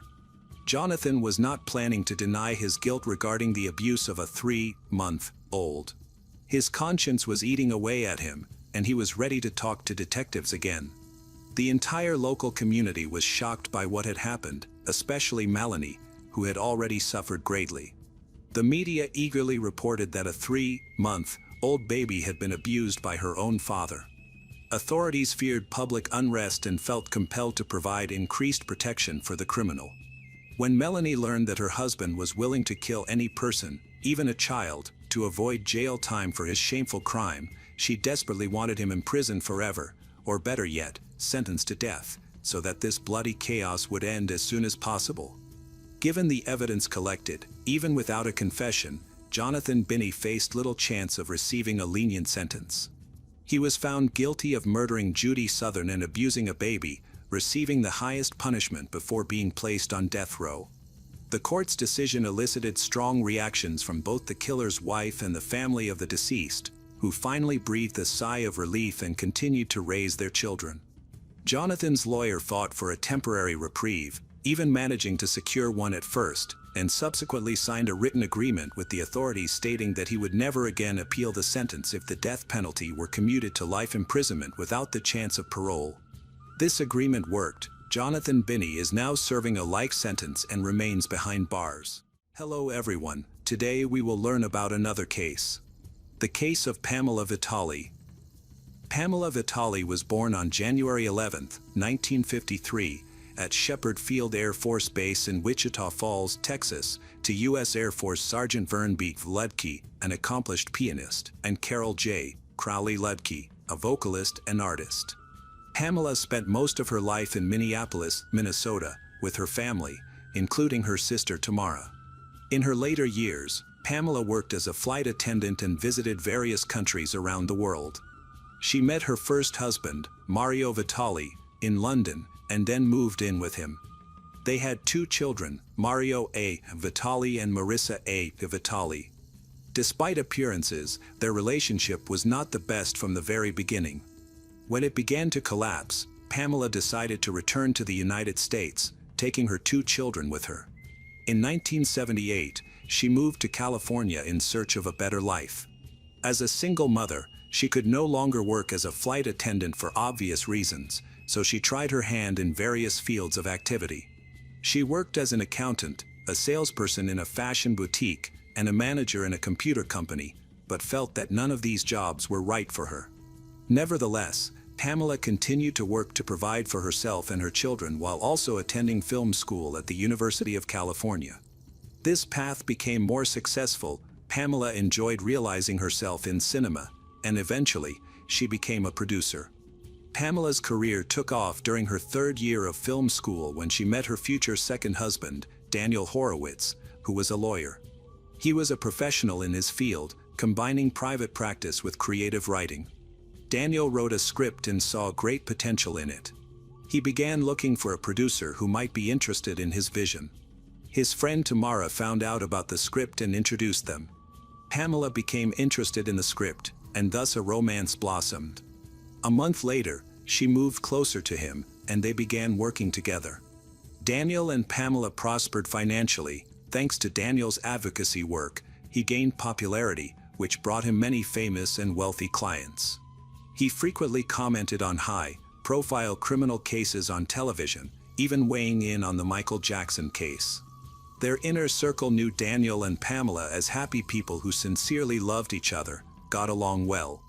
They seemed not just like spouses but also like best friends who understood each other perfectly.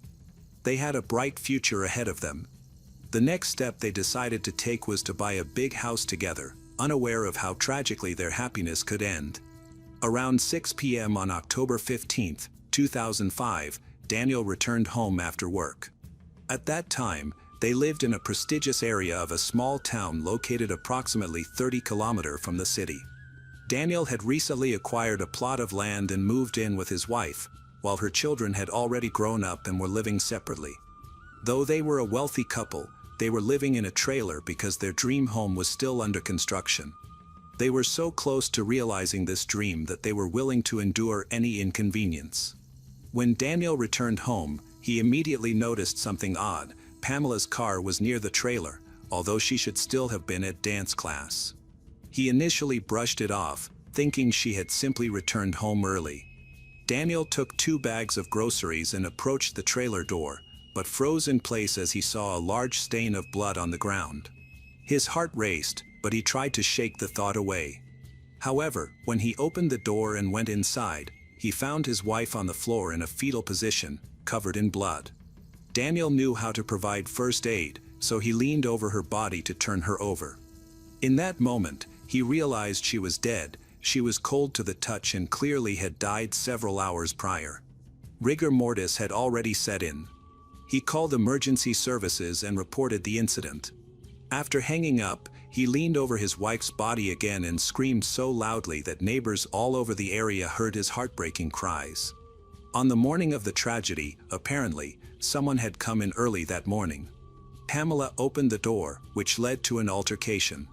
She managed to push a large TV toward her attacker, probably trying to defend herself, leaving traces of her bloody hands on it. Pamela desperately fought for her life.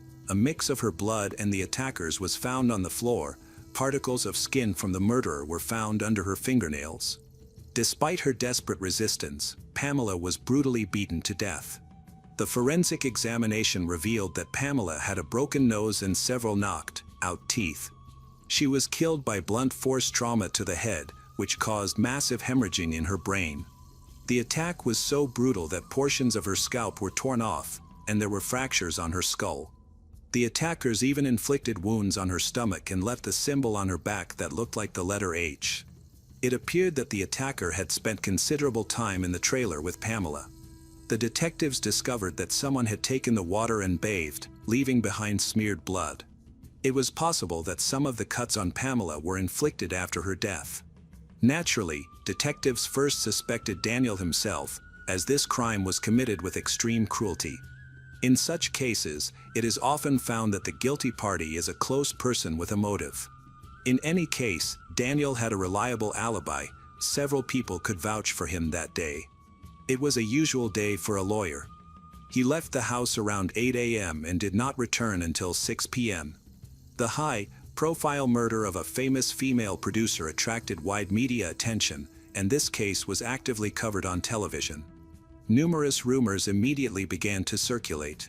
It was about a prosperous, developing area with wealthy residents, where such a massacre of an innocent person was least expected. The local community wanted to know the truth before the next attack happened. It was necessary to stop the bloodthirsty criminal.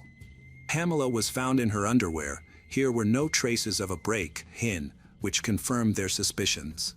Only a husband or lover came to mind. There was no evidence of abuse, and nothing was missing from the trailer, despite the fact that the wealthy couple had a lot of valuables inside. This meant that theories involving abuse or robbery were unlikely. Nevertheless, even after the alibi was confirmed, the rumors did not stop. Some speculated that Daniel could not have committed the crime himself. As a lawyer, he constantly communicated with potentially dangerous people who could easily have carried out something similar at his behest. Detectives carefully checked this theory, analyzing the data on his computer and phone. However, they found no grounds for suspicion against Daniel and could not confirm that Pamela had a lover. Nevertheless, law enforcement officials did not abandon the idea that the criminal must have been well acquainted with Pamela. He was probably a resident of the area. This theory was not without foundation, as a statement was found in a trailer indicating harassment. According to Daniel, they had been persecuted for quite some time.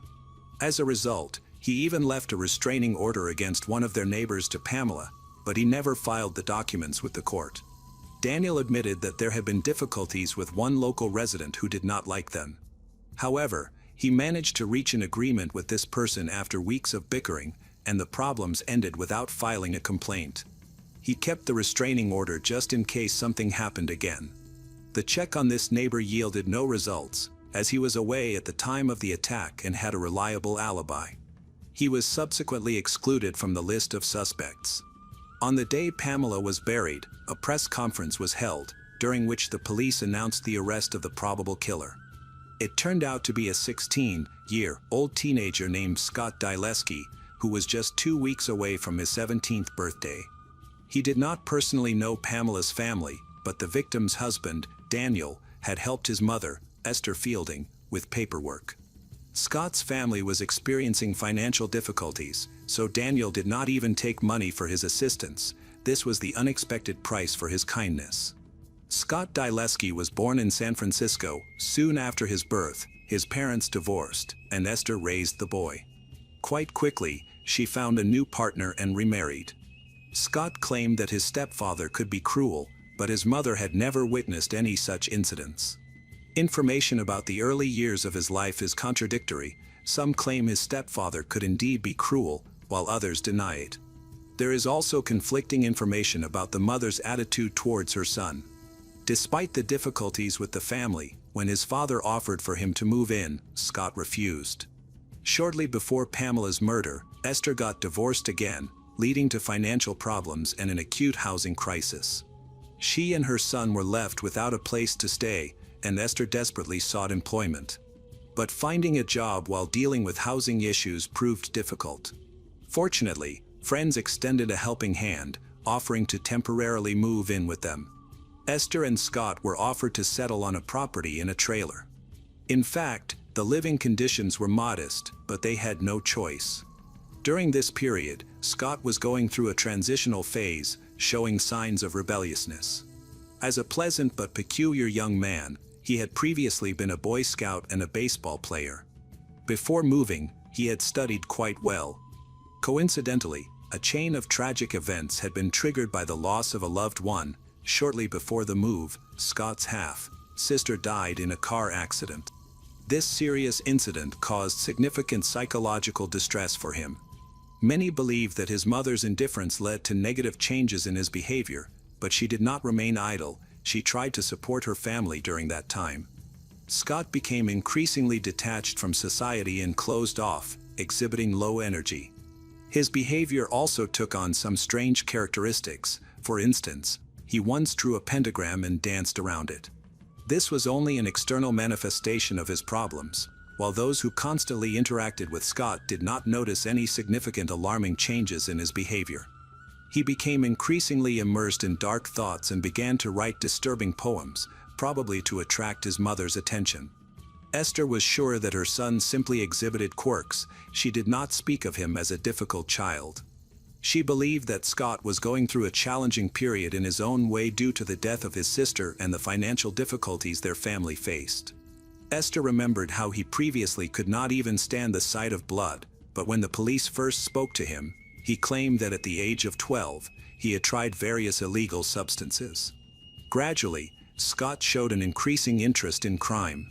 He read a lot about serial killers and school shootings, spoke more often about these topics, showing an unhealthy fascination. Friends noticed that he was becoming increasingly distant. When detectives looked at Scott's computer, even more questions arose. They found very disturbing content, particularly concerning the practice of cutting up animals.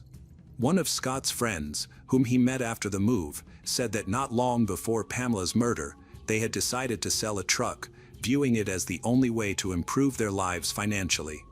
The teenagers needed money. A solution was found quickly. They lived in a wealthy area, so they decided to put in some effort to earn the necessary amount. Scott, whose demeanor was becoming increasingly gloomy, decided to take the path of crime and rob a house, launching another chain of alarming events. Shortly before Pamela's death, a woman named Karen contacted the police, noting that a purchase she did not make had been charged to her credit card. An order from an online store was delivered to a nearby house where Esther and Scott lived. Someone from this household had purchased special lighting equipment for growing illegal plants. All of this led to Esther, as it was under her name that the suspicious order was made. However, Karen did not want to contact the police immediately. Esther was outraged by what she perceived as slander and believed that they were trying to put her in a bad light. Esther denied that she had ordered anything similar on the internet. However, the property owners suspected something was wrong and checked Scott's computer. Under pressure, Scott quickly confessed that he had come up with a fraudulent plan involving credit cards and that he had ordered the lighting fixtures. Soon after, Pamela died. In response to this incident, the parents of Scott's accomplice pressured him to confess to the scam, fearing that the young people could be involved in much more serious offenses. Maybe, the fraud involving the credit cards led to a robbery that ended in murder. His parents insisted that the accomplice go to the police station and confess everything. Interestingly, when he left the interrogation room, the detectives had in their hands a story that Scott had killed his neighbor. The young man who testified about all of this received immunity from prosecution for providing testimony. It was he who had pushed Scott into fraud and suggested that he engage in illegal activities. When the police came to arrest Scott, he was not at home. Esther was detained and admitted that her son was at a nearby location with his girlfriend. Less than an hour later, he was arrested along with Esther, who was also considered a participant. Esther and her son were held in custody for destruction of evidence and possibly for murder. Bail for Esther was set at $500. The suspicion against her arose from the story about a backpack that contained details of accounts and numbers of people from whom Scott had stolen money or planned to steal. Several people had already suffered due to the swindler. Esther's actions were viewed as criminal. The night after Pamela's murder, she contacted Scott to inform him of police activity in their area and asked him not to come home. Scott told her about the records and the backpack containing the data, asking her to throw it away, which she did. Esther insisted she was simply afraid for her son's safety. Scott was with his girlfriend, named Jenna Reddy. She later also ended up at the station, even testified against her boyfriend at the trial. She stated that he often talked about different ways of killing, for example, that shooting a person is less painful than beating them to death with a bat or stabbing them with a knife. According to Jenna, Scott often wondered how long it takes to beat someone to death and was obsessed with this topic. After the crime against Pamela, when they pressured Esther, she quickly agreed to cooperate with the authorities, receiving guarantees for protection from criminal prosecution. She denied any connection to her neighbor's murder. However, opinions about Esther were very conflicting. Some believed that she lived for her son, while her ex-husband did not share this belief. In any case, Esther changed her testimony, clearly trying to justify herself. Mainly, Esther talked about the backpack that she had thrown away. She did not know all the contents but believed they were unrelated to the murder. There was data on all the people who had become victims of Scott's fraudulent scheme. Esther helped find some items they had tried to destroy, including shoes and gloves that had blood stains on them. An examination showed that the items contained the blood of Pamela. Scott also left a shoe imprint at the crime scene, and samples of his DNA were found on Pamela's foot. In Scott's room, handwritten notes were discovered, some of which contained information about accounts of people who were likely to have been deceived by the same fraudulent scheme. In addition, there were plans to kidnap people. Apparently, Scott was ready to make money by any means, regardless of the seriousness of the crimes. There were also descriptions of how to get rid of evidence. All this confirmed the guilt of him. There were many coincidences. Even the symbol carved on the back of Pamela resembled the signatures that Scott used. A public defender was appointed at the beginning of the trial. However, there was also strong evidence against Scott that came to court. He was the complete opposite of his Gothic image during the investigation. All this was part of the defense attorney's strategy to humanize a dangerous killer in front of the jury in order to acquit him. According to Scott's version of events told before the trial, on the day of the murder, he decided to take a walk towards a local waterfall.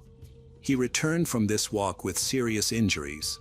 According to him, while he was walking, he accidentally met a strange woman who attacked him, resulting in his injuries. By an amazing coincidence, she was Pamela, so the blood stains on both her and his clothes matched the DNA of the victim.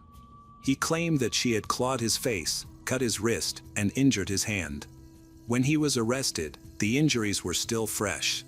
Naturally, his story sounded unrealistic. Why would Pamela attack Scott at the waterfall? What happened to her afterward? How she ended up in the house? And who attacked her were all major questions. The evidence against Scott included all his browser queries related to animal cruelty, his obsession with crimes, plans for murder, material evidence, blood on items, confessions from friends of his girlfriend and her mother. The lawyer tried to highlight his best qualities and described him as a decent guy, but against the overwhelming evidence presented by the prosecutor's office, it seemed futile. The only point that might have raised doubt, as stated by the lawyer, was the discovery of DNA samples. In addition to Scott's and Pamela's blood, traces of an unidentified person were found in the house. The defense attorney insisted that the detectives overlooked this evidence from the start and focused solely on proving Scott's guilt. The prosecution argued that the evidence against Scott was too substantial to be dismissed, while the evidence suggesting Scott's innocence was virtually insignificant. The jury went into deliberation to decide Scott's fate. It took them 18 hours to reach a decision, ultimately sparing him from the death penalty, as they chose to try him as a minor. It was assumed that he would serve the rest of his life in prison. Scott was found guilty of first-degree murder a month before the final round of hearings was held. Pamela's husband took the stand and stated that in his many years as a lawyer, he had represented at least 50 different murderers but had never seen a total lack of remorse like Scott's. Daniel believed that Scott had no redeeming qualities that would allow for parole eligibility. He deserved to be in prison for the rest of his life, and so it happened. Scott Dileski was sentenced to life imprisonment. He was to remain in a juvenile facility until he turned 18 and then be transferred to an adult prison. Immediately after Scott turned 18, he appealed to have his sentence reviewed, but his efforts were in vain. In 2009, Scott filed a claim that his rights had been violated. He wanted to change the venue of the hearing and claimed that some evidence which could refute the appeal was also rejected. The next attempt was made in 2011, where he pointed to evidence indicating the involvement of an unknown person in the murder, specifically claiming that the authorities did not even attempt to identify who owned all the DNA traces found in the trailer where Pamela died. He insisted that the nature of the crime indicated a personal motive. Scott himself allegedly did not know Pamela, and it made no sense for him to kill her, especially with such cruelty. Additionally, the detectives claimed that the criminal remained in the trailer for an extended period, consistent with the timeline, but Scott asserted that he had been at home during that time. Again, his arguments did not lead to any significant changes. Another appeal was filed in 2016, with Scott insisting that his life sentence was wrongful because he was a minor at the time of the crime. The appeal was accepted for consideration. During his imprisonment, state laws were revised to prohibit life sentences for minors without the possibility of parole, and he was automatically given the opportunity for early release after serving 25 years in prison. In 2030, Scott will have the chance to present his case for release. However, whether this release will be approved by the Commission remains uncertain. It is difficult to predict the outcome, but it is known that Scott became an exemplary prisoner. He did not drop out of school and continued to receive an education within the prison walls. Pamela's family stated that they would definitely be present at the parole board hearing to prevent him from being released, viewing him as an especially dangerous criminal. Daniel never finished building the house he dreamed of with his wife. He was forced to sell the land along with the partially built house because he simply wanted to forget everything that had happened and start life anew. Hey detectives! Welcome back. We've got another mysterious case to explore. The case of Viviana Hager. Viviana Hager, a 42-year-old chartered accountant, lived with her husband, Jamie Anguita, a builder, and their 2 daughters in a beautiful home in an upscale area of Puerto Varas, Chile. Jamie and Viviana were introduced through relatives. After moving to the area, Jamie initially stayed with a friend close to Viviana's home until she completed her internship. They did not communicate often, but when they finally met in person, Viviana was around 25 years old. Their friends noted that they had different personalities, which further confirmed the idea that opposites attract. Jamie was described by those who knew him as reserved and not very sociable. In contrast, Viviana was lively and outgoing. She grew up with her mother and siblings, as her father tragically died in a car accident caused by intoxication when she was just 1 year old. Viviana's mother chose not to enter another relationship, believing it was not right to bring a new man into their home. She single-handedly raised all her children. The wedding of Jamie and Viviana was grand and held in an elegant banquet hall. Jamie revealed that it had been challenging to win over his future wife. They spent their honeymoon in the Dominican Republic. Shortly after, Viviana became pregnant, but unfortunately, she could not maintain the pregnancy. In 1996, she gave birth to a daughter. They went through another unsuccessful pregnancy, but that did not affect their relationship. Later, they welcomed the birth of their youngest daughter. After the birth of their second daughter, Viviana decided to take a break from her job at a large carbonated drinks company to focus on raising their children. There were many rumors about Jamie and Viviana's relationship after 18 years of marriage. Some claimed they had a perfect relationship, remaining a loving couple and a stable family. Others suggested that their life together was not as ideal as it appeared. On the morning of June 29, 2010, everything seemed normal at first. After breakfast, Jamie took their daughters to a local language school before heading to work at his construction company. However, Viviana did not clean the dishes from breakfast, nor did she open the curtains to let in light, and she skipped several other usual tasks. According to data on the calls made, Viviana called the school where her daughters studied several times, as well as a photo studio, and contacted representatives of a company that cleaned stoves. Jamie also made a series of calls, one of which was quite unusual. He called his wife's phone at 7:48 a.m., and the conversation lasted less than a minute. Later, he stated that he had called his wife to say goodbye that morning, as he had allegedly forgotten to do so before leaving. In the afternoon, at 1:36 p.m., Jamie was at a bank branch when he received a call. According to Jamie, the caller did not introduce himself and said that Jamie should listen to him if Jamie wanted to see his wife again. The man then heard a woman scream, after which the call allegedly ended. Jamie's statement suggested that he perceived it as a prank or scam, which might explain why he didn't act as most men typically would. He didn't try to contact his wife to find out if she was okay. A few hours later, Jamie's eldest daughter called him and said that her mother hadn't picked her up from school. The girl also mentioned that she was planning to walk home.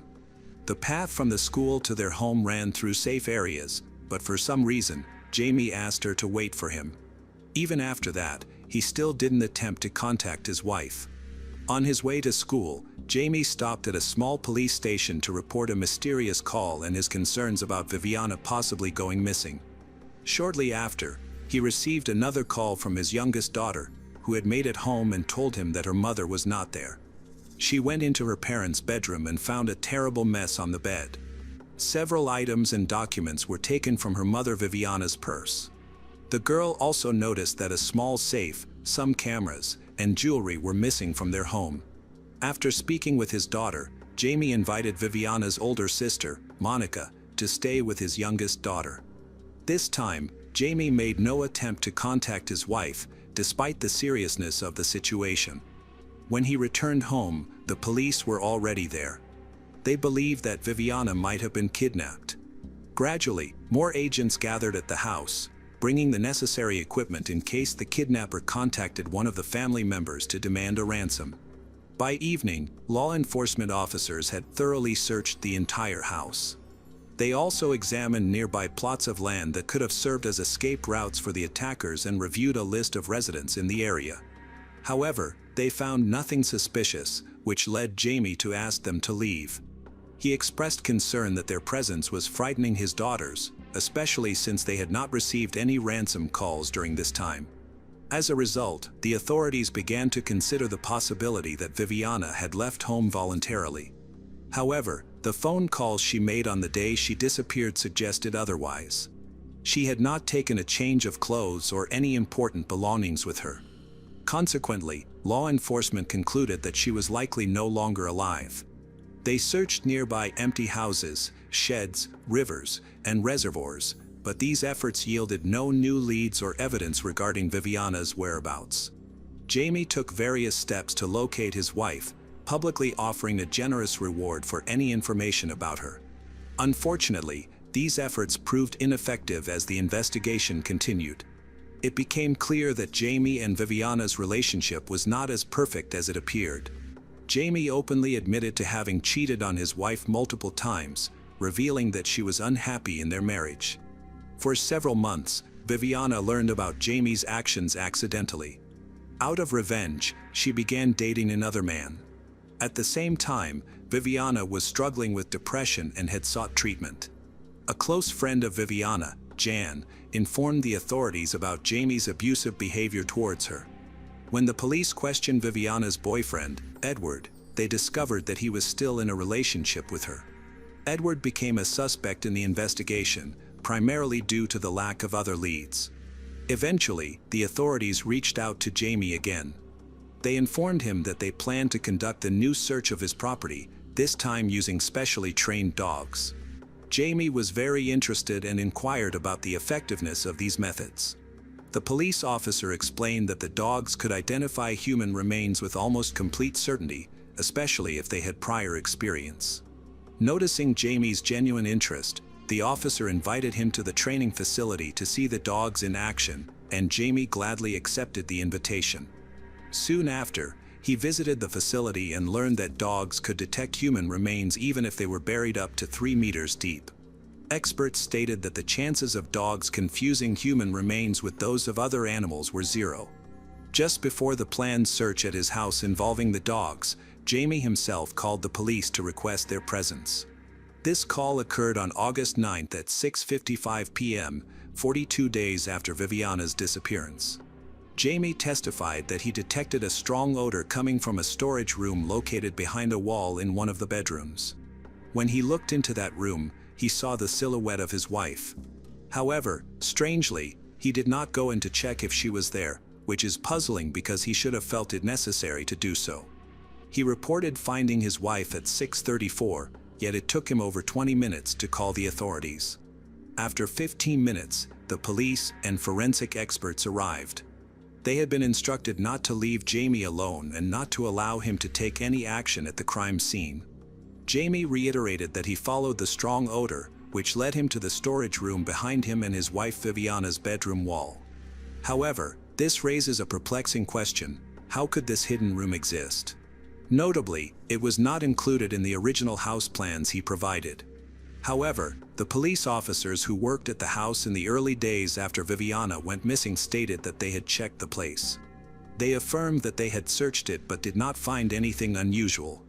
Several notable discoveries were made. A safe containing over 1 million pesos was missing, a torch similar to the one used by the miners was found, and there was a fragment from an alternate version of the Bible or a similar document. How did these items end up in the storage room?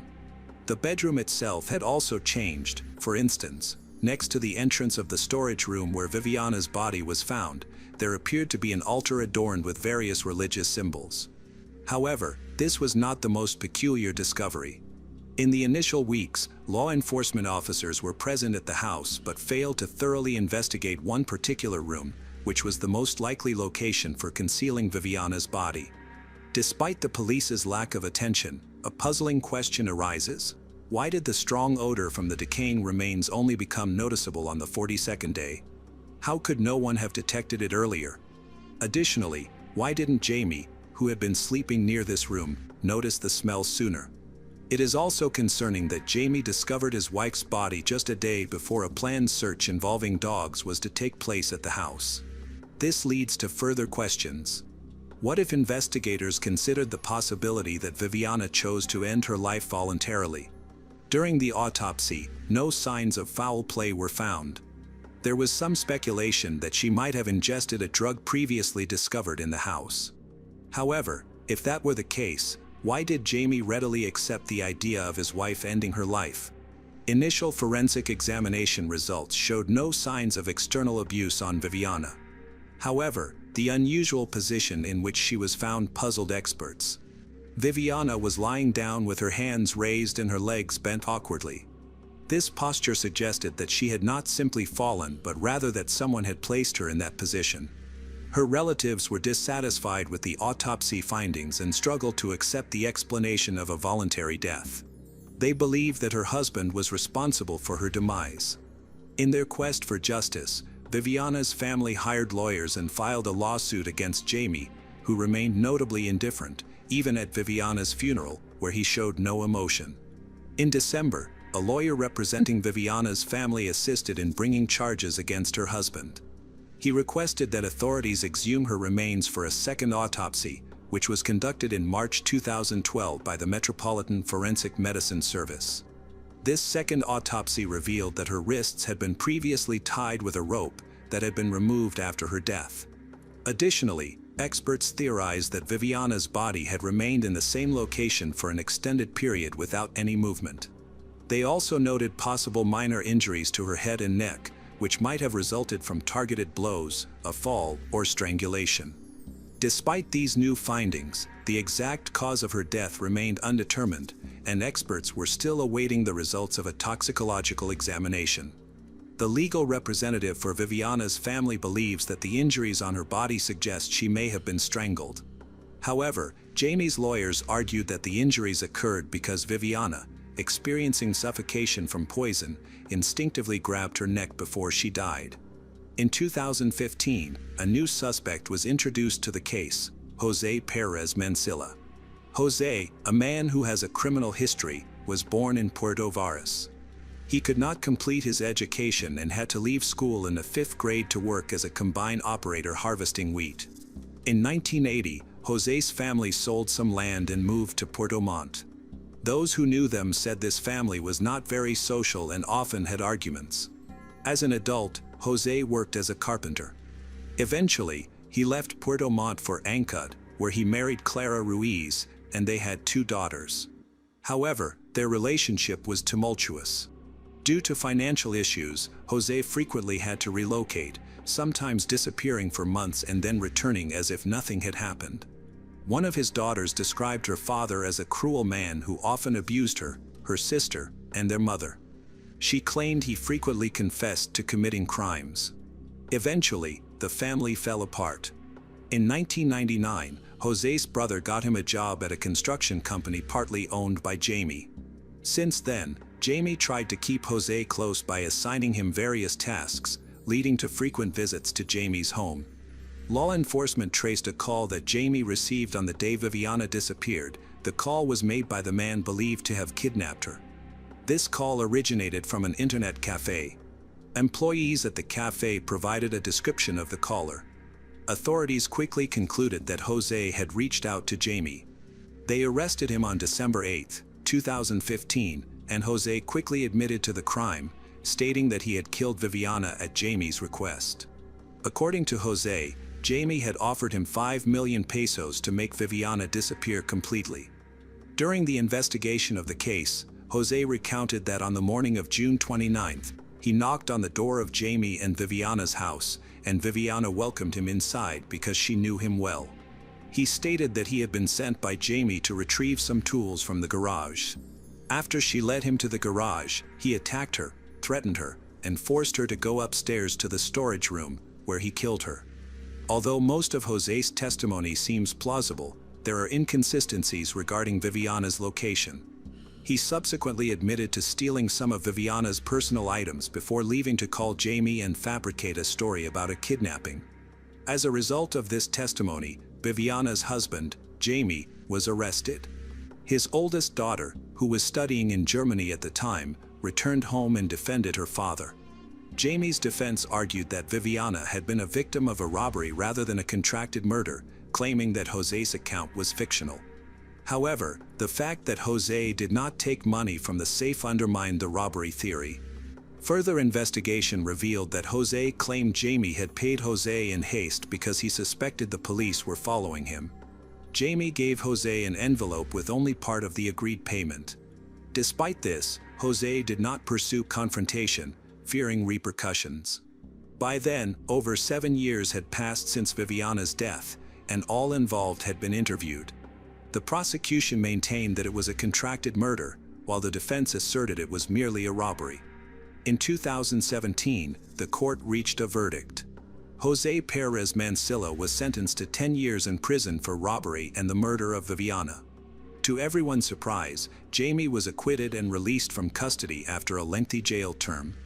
Justice system representatives indicated that the prosecution lacked solid evidence beyond the testimony of Jose. Had Jamie been found guilty, he would have faced a life sentence as the alleged orchestrator of the crime. After the verdict was reached, Viviana's family told those involved in her death that this was not the court's final decision. Jamie and his daughters filed a lawsuit against the Chilean state, claiming negligence by officials during various stages of the investigation. Additionally, Jamie's representatives criticized the pressure he faced while in detention and sought nearly 1 million Chilean pesos in compensation each year. Hi everyone, thanks for returning. Let's unravel another perplexing mystery: the case of the Milken family. In the quiet neighborhood near Forbes Lake in Kirkland, Washington, the Milken family exemplified the American dream. Their home was filled with love, laughter, and the joy of a well-established life. The head of the family is Leonid Milken, a sergeant in the Washington National Guard. His journey began in 1989 when he and his family emigrated from Ukraine, seeking a new beginning in the United States. By 2006, Leonid was stationed in Iraq, bravely confronting the challenges of war. Despite the distance, his heart remained with his family, and he eagerly counted down the 6 weeks until he could return home. He was deeply supported and cherished by his wife, Olga. Born on July 22, 1977, Olga is a professional dental assistant in Bellevue. She skillfully balanced her career with raising their 2 young sons, was known by neighbors for her friendly and welcoming nature. Olga and Leonid have 2 sons, Justin, who is 5 years old, and Andrew, who is 3 years old. They bring joy and energy to the home. Justin was very proud of his father and often told people that he was in the military. Both boys were loved very much, and their aunt, who is Olga's younger sister, often showered them with special affection. At 24, Lyubov Botvina, Olga's younger sister, was full of ambition and kindness. She was a sophomore at Seattle Pacific University, studying for a bachelor's degree in foreign languages. She often visited the Milken family to spend time with her nephews, Andrew and Justin. The Milken family's journey from Ukraine to the United States was challenging. However, with resilience and a love for life, they managed to rebuild their lives from scratch. They settled in Mill Creek, Washington, and became vital members of the local Russian-Ukrainian community. Their home was a warm refuge filled with love, dreams, and a blend of cultures, a place where their past and future were harmoniously connected. Tragically, on July 17, 2006, their story took a horrific turn when an unimaginable incident shattered their world. After firefighters extinguished the fire and entered the ruins of the house, they discovered the bodies. However, these individuals did not die from the fire. The cause of their deaths remains a mystery. They had been stabbed multiple times, sustaining serious injuries. Someone had done this on purpose to make them suffer. The police quickly identified their main suspect, shocking the entire neighborhood. Connor Skierman, a 24-year-old man who had recently moved across the street from the Milkin family just 2 weeks prior, came under suspicion. Witnesses reported seeing him trespassing on their property while carrying a red gasoline container shortly before the fire broke out. The most disturbing detail was the deep scratches on his face, suggesting he had engaged in a struggle, possibly with someone desperate to escape his actions. Connor was arrested on July 19, just 2 days after the murders. During questioning, he confessed to starting the fire but claimed to have no memory of the murders themselves. He said he passed out from drinking too much alcohol that night, specifically 3 bottles of vodka. He only remembered waking up in the Milkin family's house, surrounded by dead bodies. So who was Connor Skierman? He was born in Bellevue, Washington, and before the tragic incident, he appeared to be an ordinary neighbor. However, beneath this facade lay a criminal with dark intentions. He had kept logs of the Milkin family and plotted their demise. Later investigations revealed CCTV footage of him purchasing items to start a fire. Was this act motivated by hatred or a manifestation of a deeper monstrosity within him? This question would linger in the minds of many for years. Before the murders, Connor had no notable criminal history. His violent actions on July 17, 2006, stunned the community, resulting in his arrest and conviction for killing Olga, her 2 young sons, Justin and Andrew, and Lyubov. Connor acknowledged that he showered in Olga's home, changed into the hospital scrubs he found there, and bought gasoline to intentionally set the house on fire in order to conceal his involvement. However, he consistently denied committing the murders. Instead, he pleaded with the jury to trust him. Despite his claims, the evidence against him was overwhelming. When investigators examined the tragedy within the Milkin family, they meticulously collected the necessary evidence to charge Connor. Although the fire destroyed much at the scene, several key discoveries were still made. Among the burnt debris of the Milkin home, a blood-stained hunting knife was found at the bottom of the stairs. This knife was identified as the weapon used in the attack on Olga, Justin, Andrew, and Lyubov. In the master bedroom, where Olga and Lyubov's bodies were discovered, investigators uncovered clothing soaked in blood. This clothing provided DNA evidence that directly linked Connor to the scene of the crime. Additionally, a flashlight located in the same bedroom suggested that the attack was premeditated. A glove, partially burned in the fire, was found near the victims. This item not only placed Connor at the scene but also showed that he attempted to hide his fingerprints during the brutal attack on the family. Furthermore, security camera footage showed Connor buying gasoline from a nearby station shortly before the fire was reported. This evidence supported the timeline and his intention to destroy evidence by igniting the house. During Connor's arrest, officers noted fresh cuts and scratches on his face and neck, consistent with defensive wounds inflicted by the victims during their struggle, further connecting him to the crime. The conclusion was both horrifying and clear. This was not an accident or a drunken mistake. It was a planned massacre, a cold-blooded crime carried out with brutal intent. 3 years later, Connor Skierman's trial began. Selecting the jury took several weeks because the death penalty was a possibility. The prosecutors claimed that Connor had planned the attack, entering the home armed with the intention to kill. They argued that he had brutally murdered an entire family and then attempted to destroy the evidence by setting fire to the house. Connor's defense team focused on a different angle. They argued that he had been in an alcohol-induced blackout.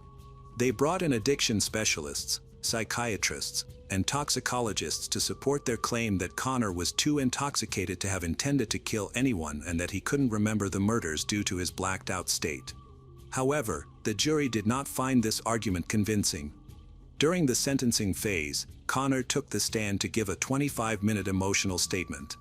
He pleaded with the jury for mercy, apologized to the Milkin family, and admitted to setting the house on fire, but he did not confess to the murders.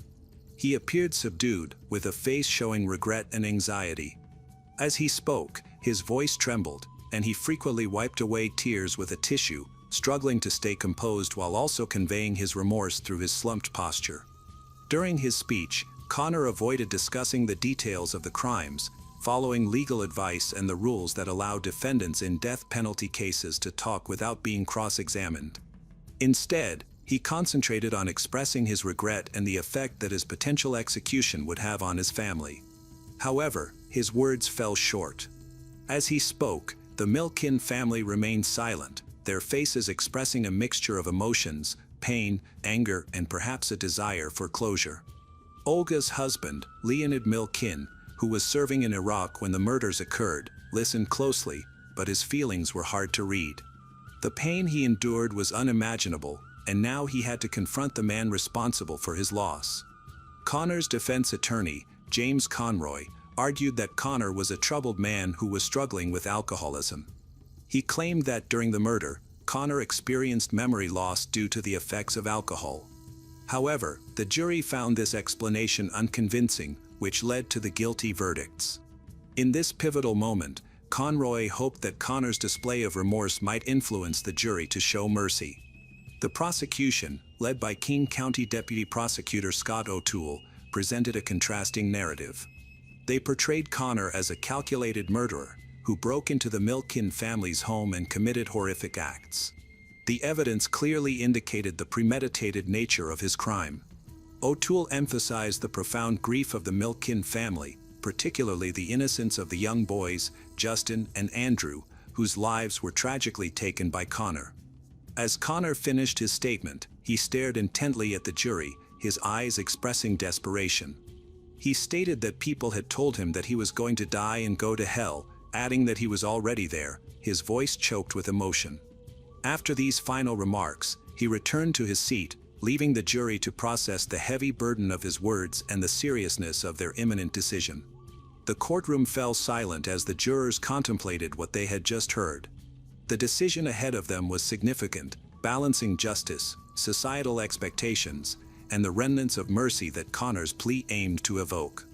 Many lives are at stake, not just Connor's, but those of others who will forever be affected by his actions. In the days that followed, the jury would deliberate, each member grappling with their conscience, the law, and the emotional testimonies shared during the trial. Connor's statement added a personal element to their responsibilities, humanizing a man found guilty of horrific crimes. Their verdict would determine not just Connor's future, but would also resonate through the lives of the victims' families, the Ukrainian community, and the larger conversation about justice and redemption.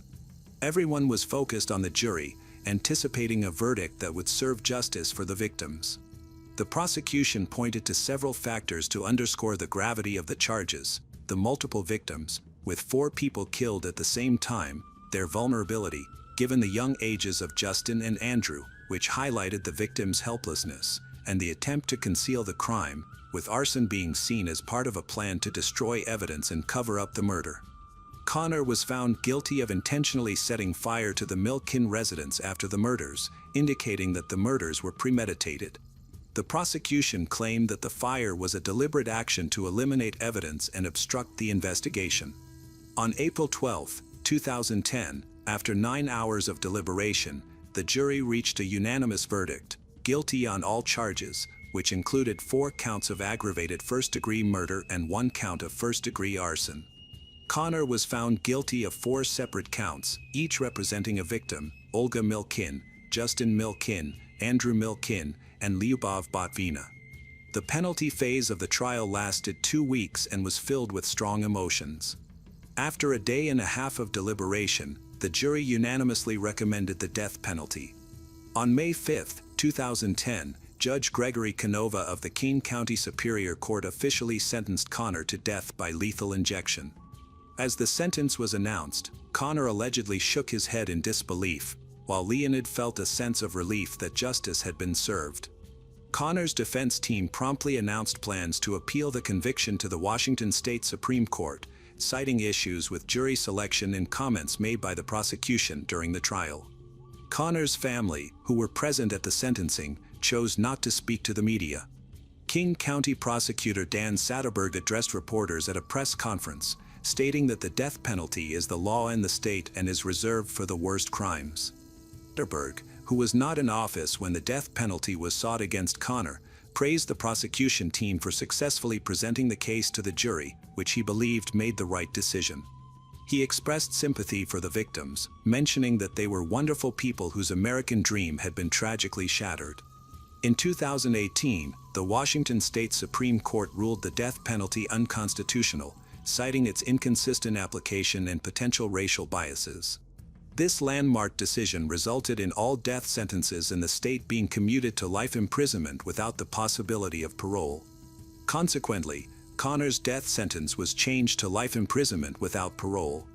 Despite facing significant challenges, the Kirkland community came together to support Leonid Milkin.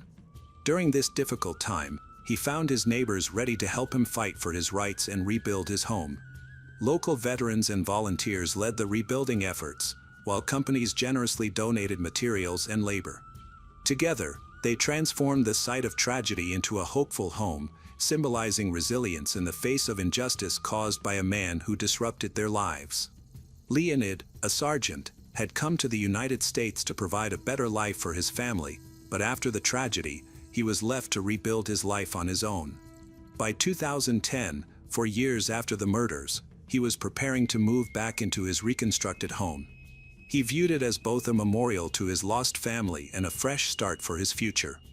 He now lives there, carrying with him the memories of his 2 sons and beloved wife, still questioning why his peaceful life was taken from him. The Milkin family massacre remains one of the most horrific crimes in Washington's history, a tragedy that shattered a family and deeply impacted the community. What do you think? Did justice truly prevail, or did Connor evade the punishment he deserved? Let's discuss. If you're interested in more cases like this, be sure to like, subscribe, and stay tuned for our next exploration of true crime's darkest stories. Hello everyone, today we will learn about another case. The case of Cassidy Goodson.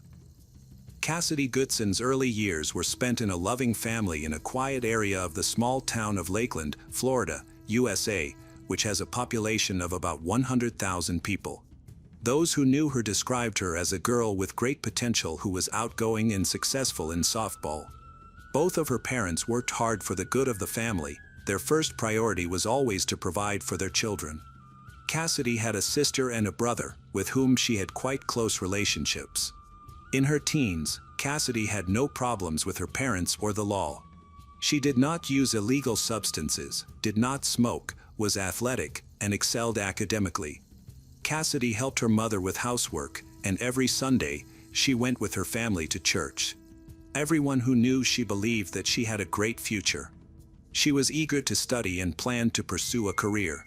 However, in the spring of 2012, significant changes occurred in the life of the 14-year-old teenager. Her brother and sister noticed that Cassidy began to behave differently than usual. First of all, she gained weight. However, her mother believed that this could be associated with hormonal changes during adolescence. The girl's clothing preferences changed as well. It seemed that Cassidy was very self-conscious about what was happening, so she began to wear baggy clothes that hid her figure. Cassidy did not even change clothes with her classmates before physical education.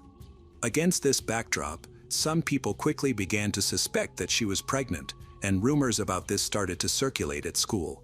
She did not admit it to her sister or best friends. In fact, she found herself in a delicate situation. She was afraid of her family's reaction. She felt great anxiety and decided to hide her pregnancy from her parents, as well as from everyone around her. Gradually, her belly began to grow. Cassidy gained weight but continued to stubbornly wear the same pants to avoid detection.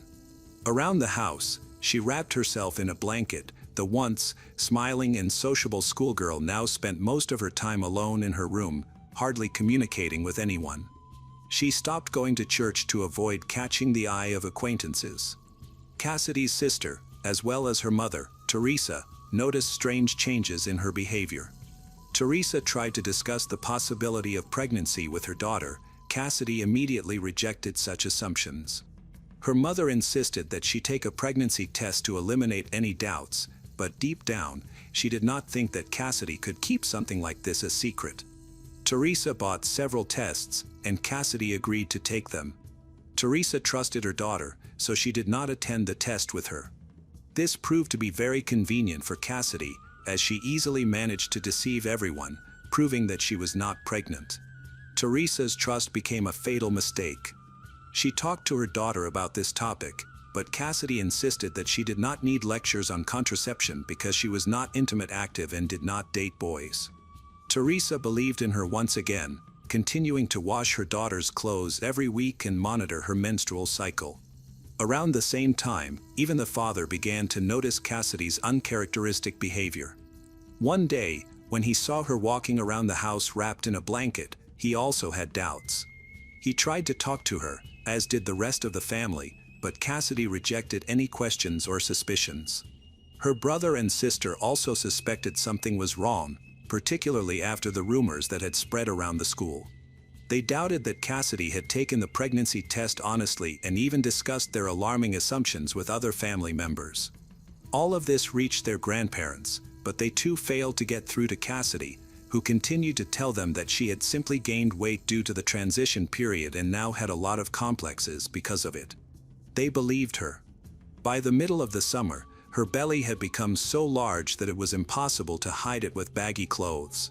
She walked around wrapped in a blanket almost all day, but continued to insist that she was not pregnant.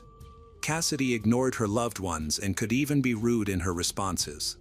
Realizing that it was impossible to get through to their daughter, her parents simply calmed down and continued to lead their usual lives.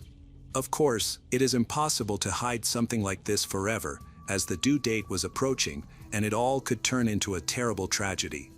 On September 19, 2012, Teresa entered the bathroom after Cassidy had spent a long time in the shower. She noticed blood on the toilet and on the floor next to it. Alarmed, Teresa immediately suspected something was wrong and went to her daughter's room. There, she found Cassidy, who seemed exhausted. She was pale and looked sickly, but still refused to explain what was happening. Cassidy tried to act as if everything was fine. However, after discovering the blood, her mother insisted on taking her to the medical center's emergency room, where the doctors examined her daughter for a possible miscarriage. Cassidy eventually confessed to the doctors. After the examination, it was futile to deny it, so she admitted that she had indeed had a miscarriage. According to Cassidy, while she was sitting on the toilet, the fetus unexpectedly fell out, and she didn't have time to process what was happening. Allegedly, Cassidy accidentally washed the fetus away and only realized the gravity of the situation afterward. She was scared and didn't tell her mother about it. Cassidy received the necessary medical assistance, her wounds were treated, and she was sent home to recover. When Cassidy and her mother returned home, both tried not to talk about what had happened. Teresa provided her daughter with comprehensive support. On September 22, 2012, Teresa noticed a suspicious and unpleasant smell in Cassidy's room.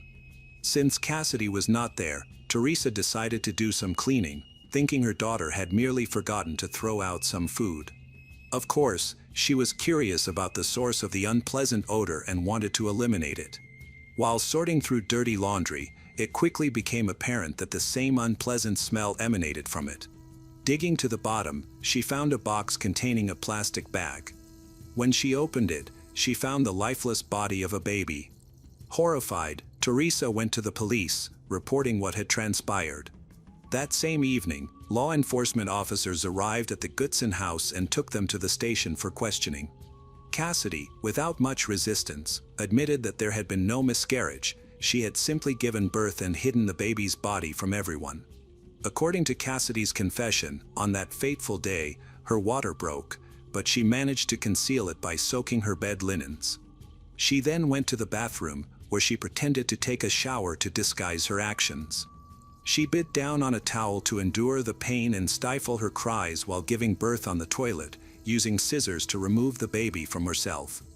Once it was over, she used another towel to clean the bathroom of blood. Exhausted, she felt the baby breathing. Terrified of being exposed, she decided to get rid of him. Cassidy strangled her child, hid his body in a plastic bag, which she placed in a shoebox and concealed in her room. Remarkably, Cassidy managed to perform all these actions quickly and without being noticed by the rest of her family, who were at home at the time. The detective wanted to classify the crime properly, so they were interested in the details. Initially, Cassidy was uncooperative but eventually agreed to tell them everything, reconstructing the events on camera. She was given a doll resembling Santa Claus and demonstrated her actions, indicating what she had done. After the baby was in her arms, he did not open his eyes, leading her to realize with horror that she had grabbed the newborn by the throat and squeezed it with all her might. She believed the baby would not survive. The murder occurred while the child was still connected to her by the umbilical cord. Afterward, she cut it, washed everything, and wrapped the baby's body in a plastic bag before hiding it in the laundry container. Cassidy had not discarded the box with the body simply because she did not know how to dispose of it correctly. Only an autopsy could confirm or refute her words. The forensic expert determined that the baby had been born healthy and full term, weighing 9.5 pounds. So, the claim that the baby was born prematurely was impossible to uphold. The baby could have survived if not for the barbaric actions of his mother. The autopsy confirmed that the child died due to suffocation. Additionally, he had multiple injuries, including a head injury from blunt force trauma, likely from a fall after birth. However, this injury could not have been fatal. The most alarming injuries were the lacerations on the small body inflicted by the scissors, which had been used as a surgical instrument to extract the child from her.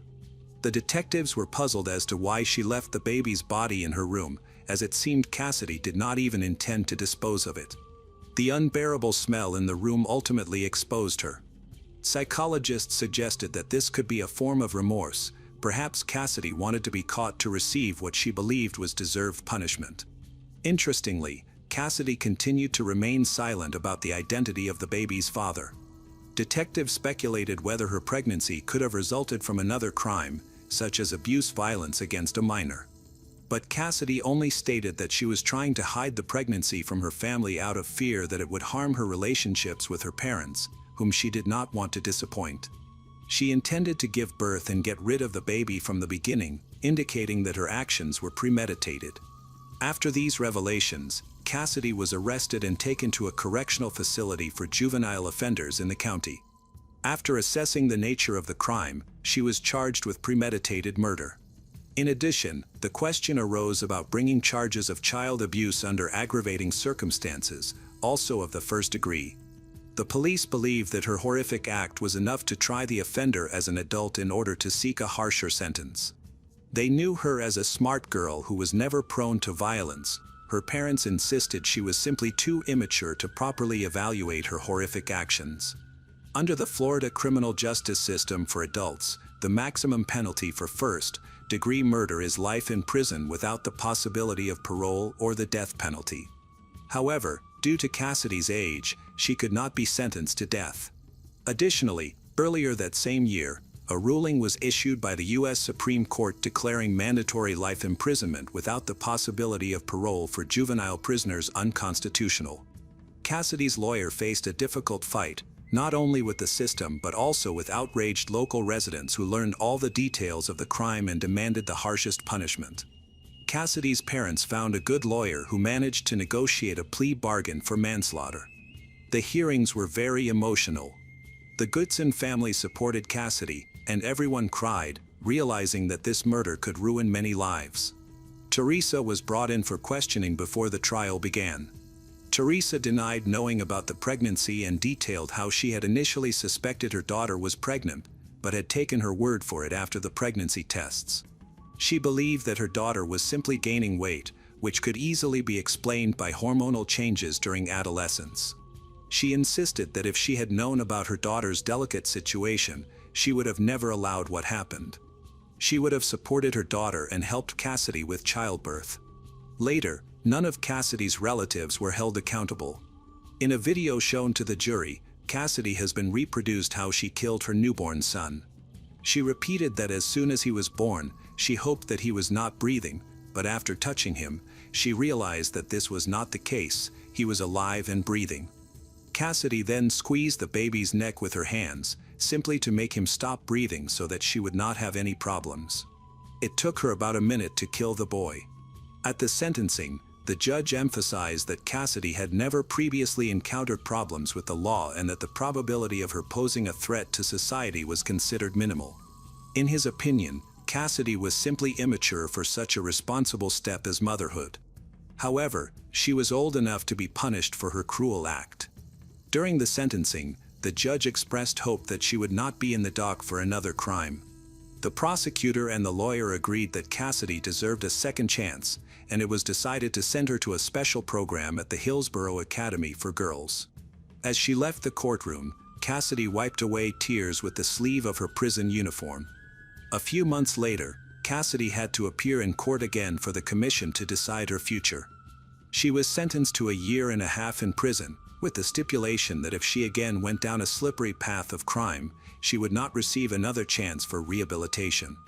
After her release, she would be under close supervision and must follow the rules. Upon the slightest violation, Cassidy could end up behind bars again, as an adult. Special attention was paid to the investigation of the child's paternity. Detectives were able to establish that it was another minor who did not even know about the pregnancy. The relationship between Cassidy and the boy had ended before the pregnancy. The specific name of the young man was never revealed, so that no one else would be implicated in this high-profile case, which had caused wide public resonance and uproar. Protracted disputes and debates were just beginning, as this case raised the whole country on its feet. All local and national media seemed to want to comment on the incident. In particular, one of the studies detailed numerous incidents similar to the Cassidy Goodson case, identifying a common pattern: girls are most afraid of hiding their pregnancies from their mothers.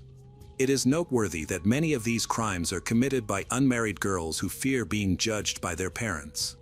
However, not everyone agreed with this theory. Some studies conducted by other experts indicated that fathers tend to be stricter in such matters. In any case, this raised the sensitive issue of the Goodson family's involvement and the contribution they made to the boy's death. Cassidy maintained she was compelled to hide her situation from her relatives, fearing relationship deterioration. Even in the face of overwhelming evidence, she continued to insist on her version of events and openly lied. For many, this issue was particularly acute, especially after the events that unfolded. Experts in psychiatry had split into two camps. Some supported Cassidy and considered her family indirectly involved, while others solely blamed her for the crime. All of this sparked numerous debates, with research results being scrutinized and analyzed. For example, another expert study showed that 7 out of 9 girls who committed such crimes were their father's favorites or had grown up without a mother. Despite their lack of mental health issues in everyday life, they portrayed simplified roles that created a dangerous mix. This mix led to significant adjustments in their behavior and ultimately resulted in the murder of newborns. At the same time, these girls were often successful in their studies, participated in sports, and were popular in school, similar to Cassidy. This mix of roles caused a kind of guilt for being close to someone, which could distort their perception, making their own baby seem alien or harmful, something to be gotten rid of. Often, such teenagers hope of stillbirth, as it appears to be the easiest way to avoid responsibility. After that, they can dispose of the child without guilt and leave. All of this can be exacerbated by isolation from loved ones, as was observed in Cassidy's case. Refusing to discuss her problems with her family, she drove herself into a corner. Cassidy's actions sparked controversy, including debates about the topic of terminating pregnancies. It seemed that this would be an obvious solution to her problem. However, judging from the social media reactions and media coverage of the Cassidy Goodson story was used as an argument in favor of allowing abortions at such a young age. Many wondered why the burden of making such heavy decisions was entirely placed on an underage schoolgirl. Cassidy's parents' attempts to understand what was happening, they remained convinced that they had done absolutely nothing wrong. Questions arose about how one could not notice their daughter's growing belly and strange behavior. Why did they so easily and simplistically ignore the growth of her belly? Relatives noted that her behavior became increasingly uncharacteristic for her. Usually, close relatives notice such changes, but in her case, it seemed as if everyone was indifferent to her fate. They were surprised that it took finding blood in the bathroom for her mother to understand what was happening. Why, before this event, did no one take Cassidy to a medical center? Some people attempted to shift the blame for the crime from Cassidy to her parents, believing that she simply did not receive enough attention from her loved ones. This, too, could have concealed the real reason for her desire to keep the pregnancy secret. People were divided on these issues, with many disturbed by the fact that scissors were used. According to doctors, Cassidy used them to cut herself, severing the umbilical cord of a still, living child. To quickly pull out the baby, she used an ordinary office tool as a surgical instrument. Naturally, Cassidy experienced severe pain, but to cope with it, she clenched a piece of towel in her teeth. It was unclear what led to this mental or emotional state, whether it was her own horror or fear of what her parents might do. She was terrified of enduring any punishment just to prevent her mother and father from discovering what was happening. This raised reasonable concerns about what was really occurring within the walls of her home, leading detectives to conduct a thorough investigation. However, suspicions of cruel treatment from the parents' side could not be confirmed, as no bruises or signs of abuse were found on Cassidy's body. The other children in the family denied any physical abuse from their mother and father. After a year and a half in a correctional facility for girls, Cassidy was released. She successfully completed a rehabilitation program for juvenile offenders, and it was noted that she was not aggressive. The risk of reoffending was considered minimal. Cassidy desperately resisted reintegrating into society, having lost all her friends, received threats, and feared going outside. She often admitted that she felt hated and even persecuted. Cassidy realized she was living in hell, and it was unclear when this would end. She returned to her bedroom, which her parents had left untouched since her arrest. Everything remained in its usual place, even the lotion she had used at the age of 14. The hardest part was looking into the eyes of her loved ones, who wanted to help her.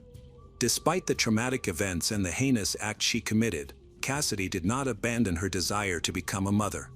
In 2017, she married and gave birth to her first daughter, followed by her second daughter, 2 years later. After the birth of her second girl, she posted on her social media that she longed to have a boy.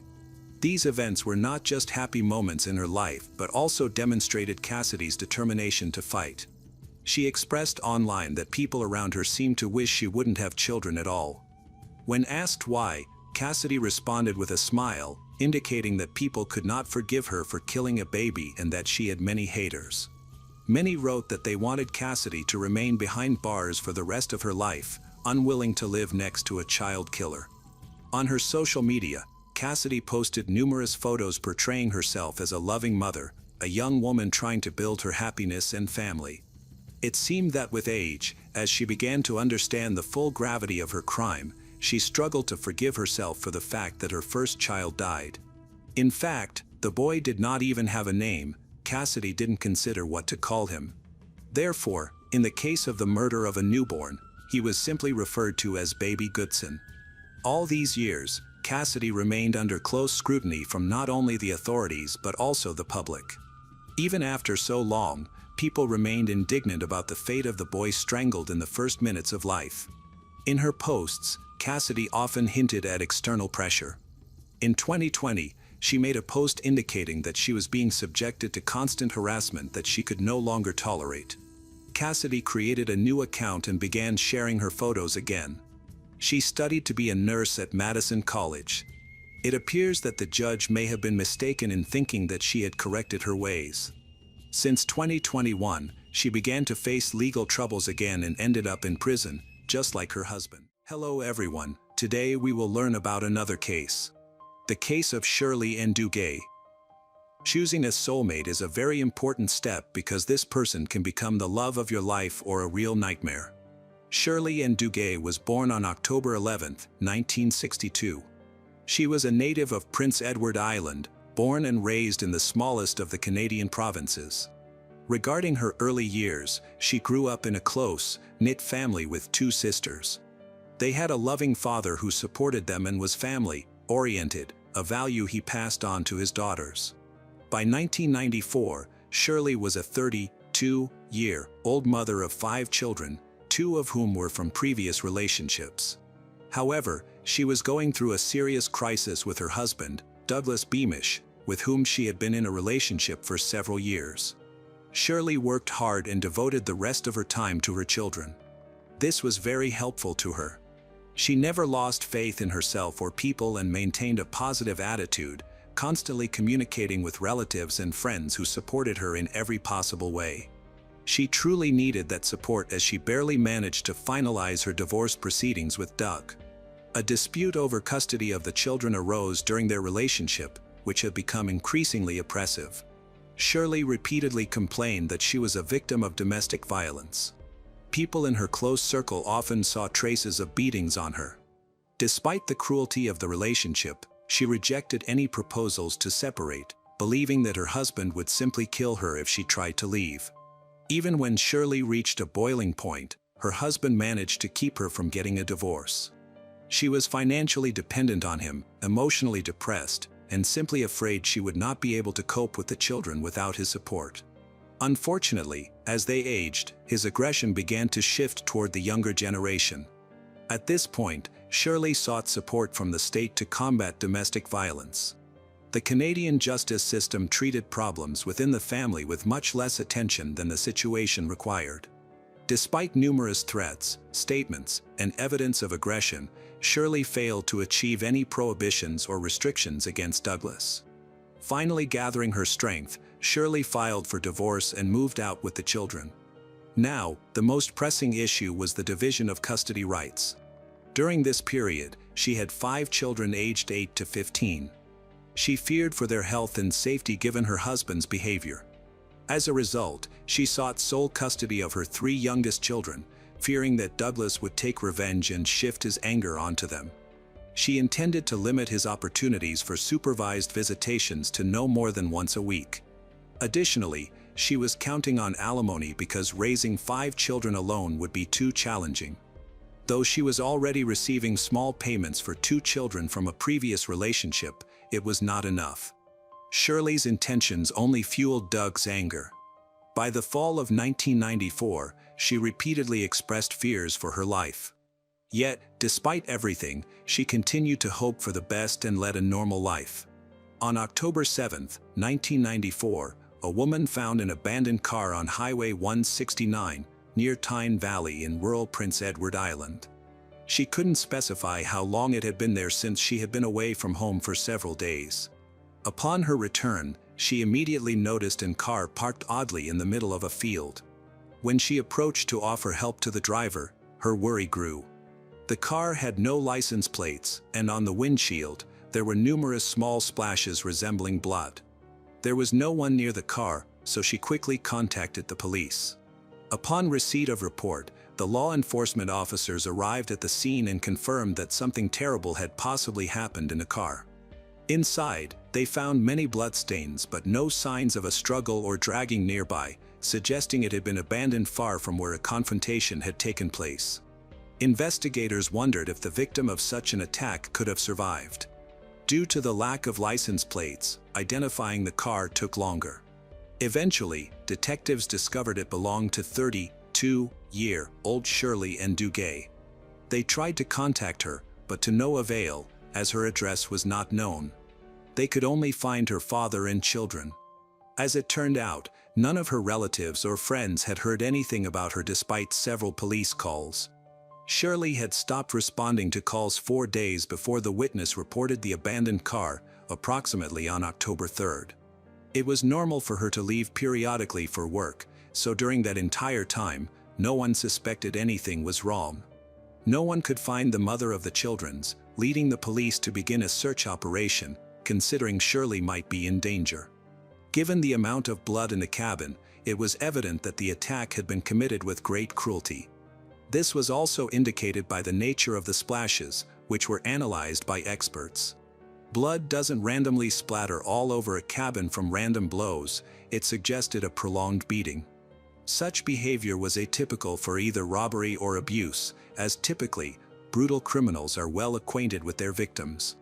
Naturally, the immediate environment of Shirley was inspected, and everyone who knew Shirley pointed to her ex-husband, Doug. There were no other suspects, only he had issues with her. This man constantly beat her and threatened her. Investigators decided to interview Doug. He confirmed that he had a tense relationship with his wife but blamed her difficult character. He denied any accusations of domestic violence and cruelty on his part, accusing his wife of wanting to spite him after the divorce. Given the capabilities of forensic science in 1994, it was not possible to quickly determine the source of the blood found in the car.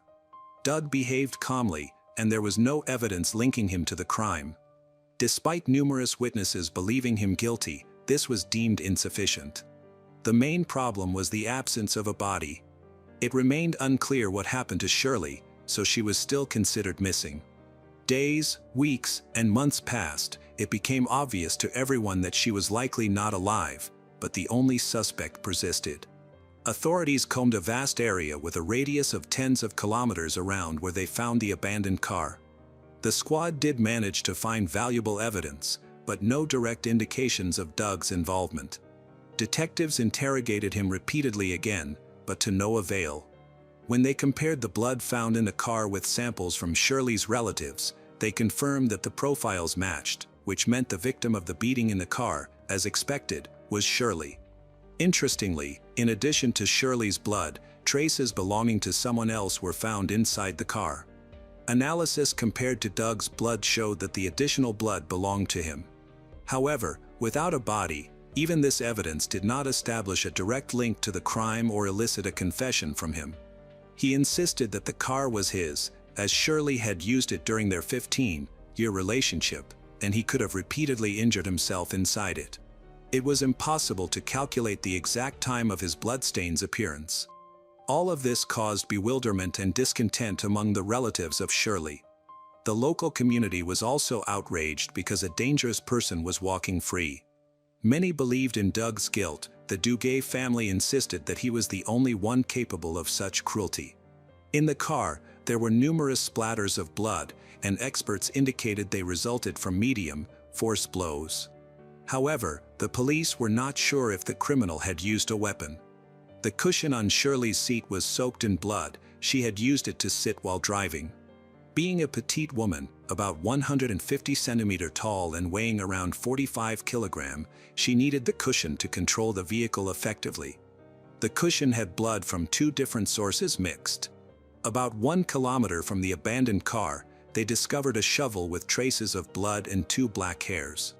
This evidence became the first valuable clue examined by forensic scientists in the laboratory. Microscopic analysis and comparison with the hairs found on Shirley confirmed they belonged to her.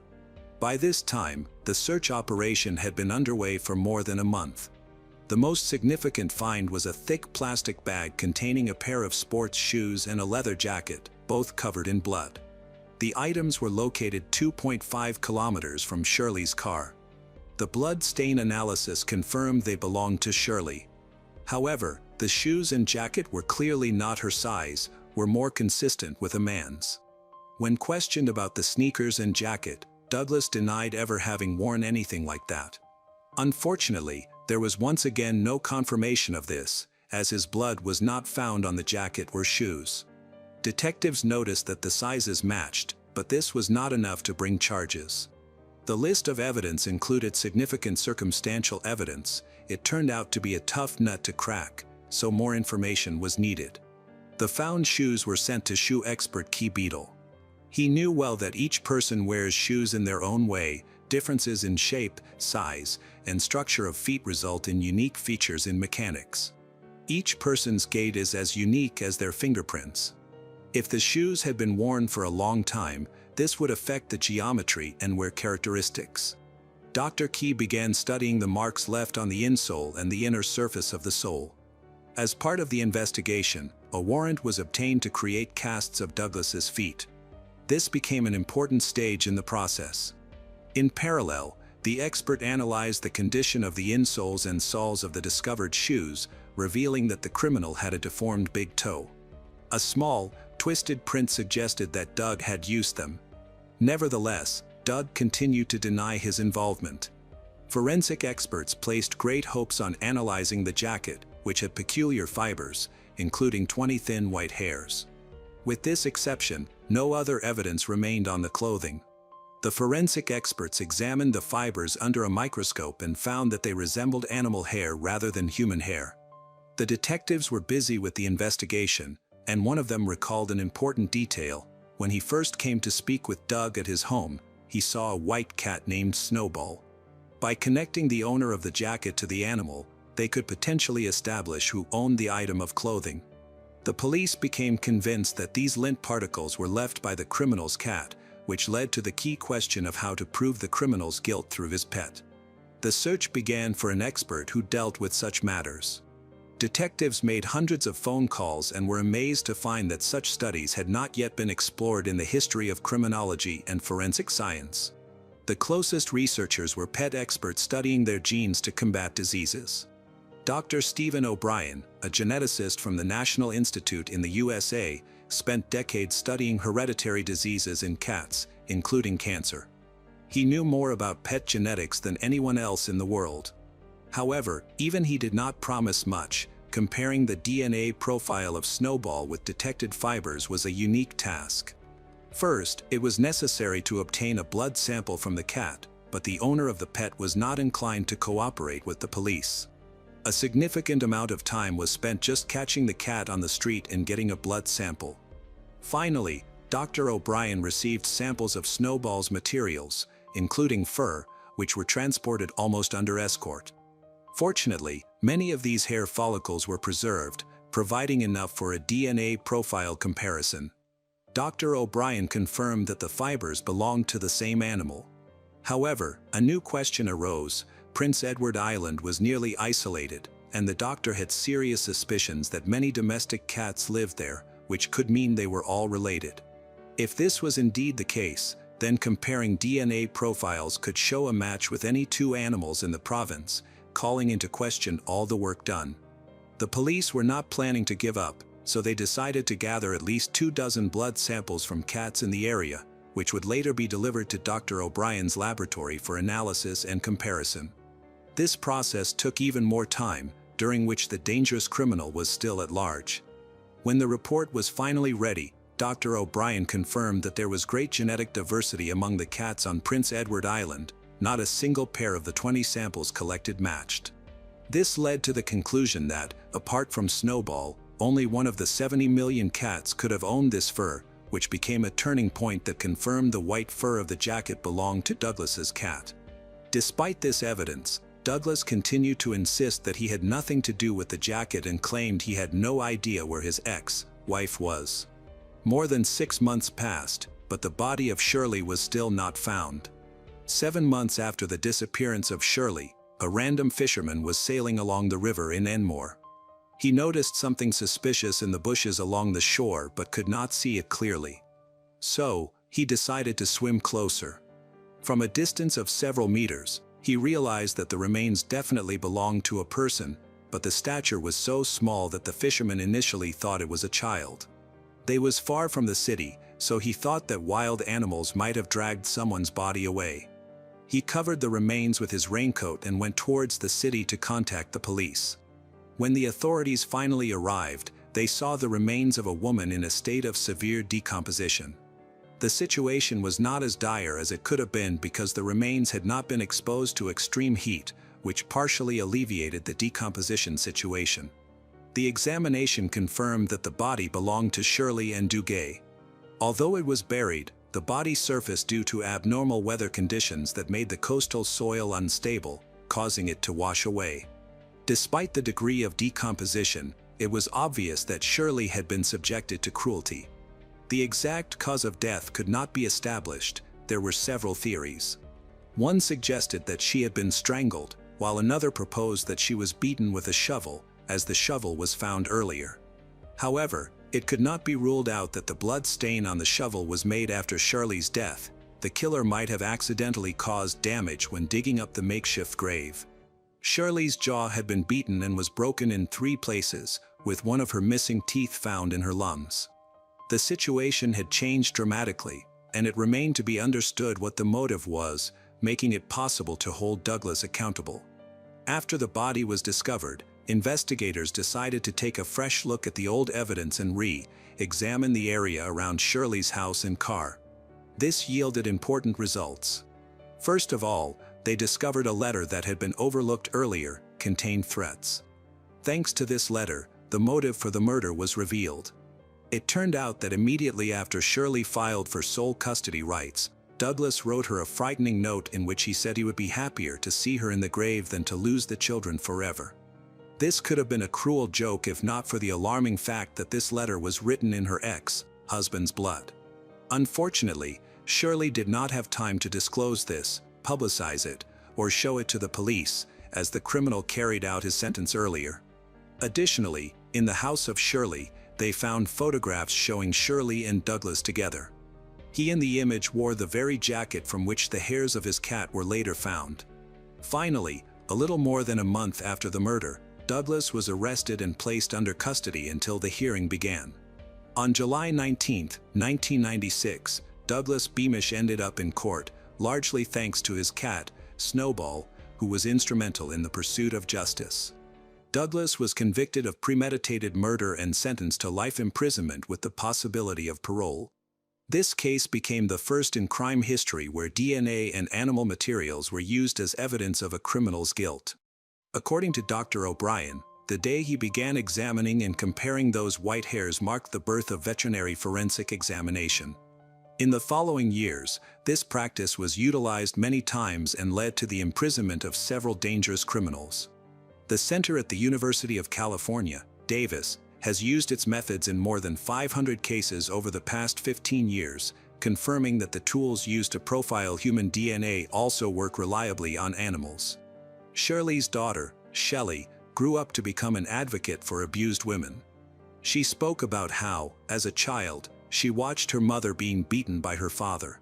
After his conviction, Douglas ended up in the Ontario Correctional Centre.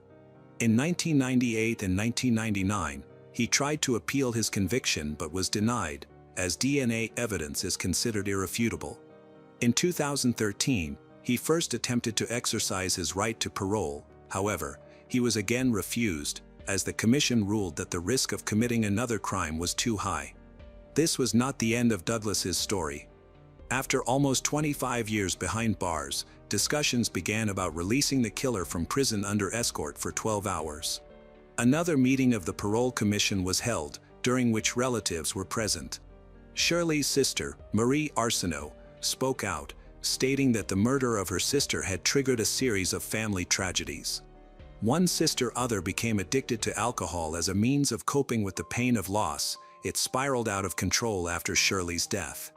She died first due to health problems, and then her husband committed to end his own life because he could not cope with the death of his beloved wife, having tried to save her until the last moment.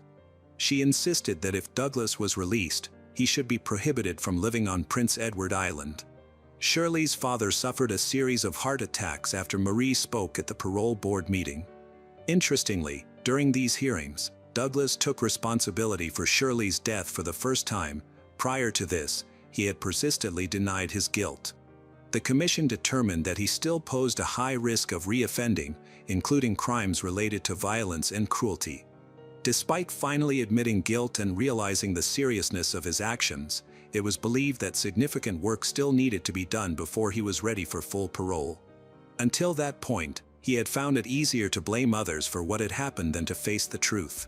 During his time in prison, Douglas suffered 3 heart attacks and kidney failure, nearly dying several times. He is currently serving his sentence in Dorchester Prison, having been transferred there a year before the hearing, during which he was granted a 12-hour escorted release. He expressed a desire to attend a rehabilitation center for ex-offenders convicted of serious crimes located in the Moncton area. Notably, the parole board noted 2 incidents demonstrating that he was not yet ready for life on the outside. In 2019, he threw a knife while preparing food in the kitchen of a minimum security correctional facility, and a year later, he went on a hunger strike, claiming dissatisfaction with the food provided by prison staff. Following the end of the meeting, a decision regarding Douglas Beamish's 12-hour temporary release was not established. He himself stated that he believed he was not ready for full release but wanted to visit a rehabilitation center in Moncton as he did not want to return to Prince Edward Island.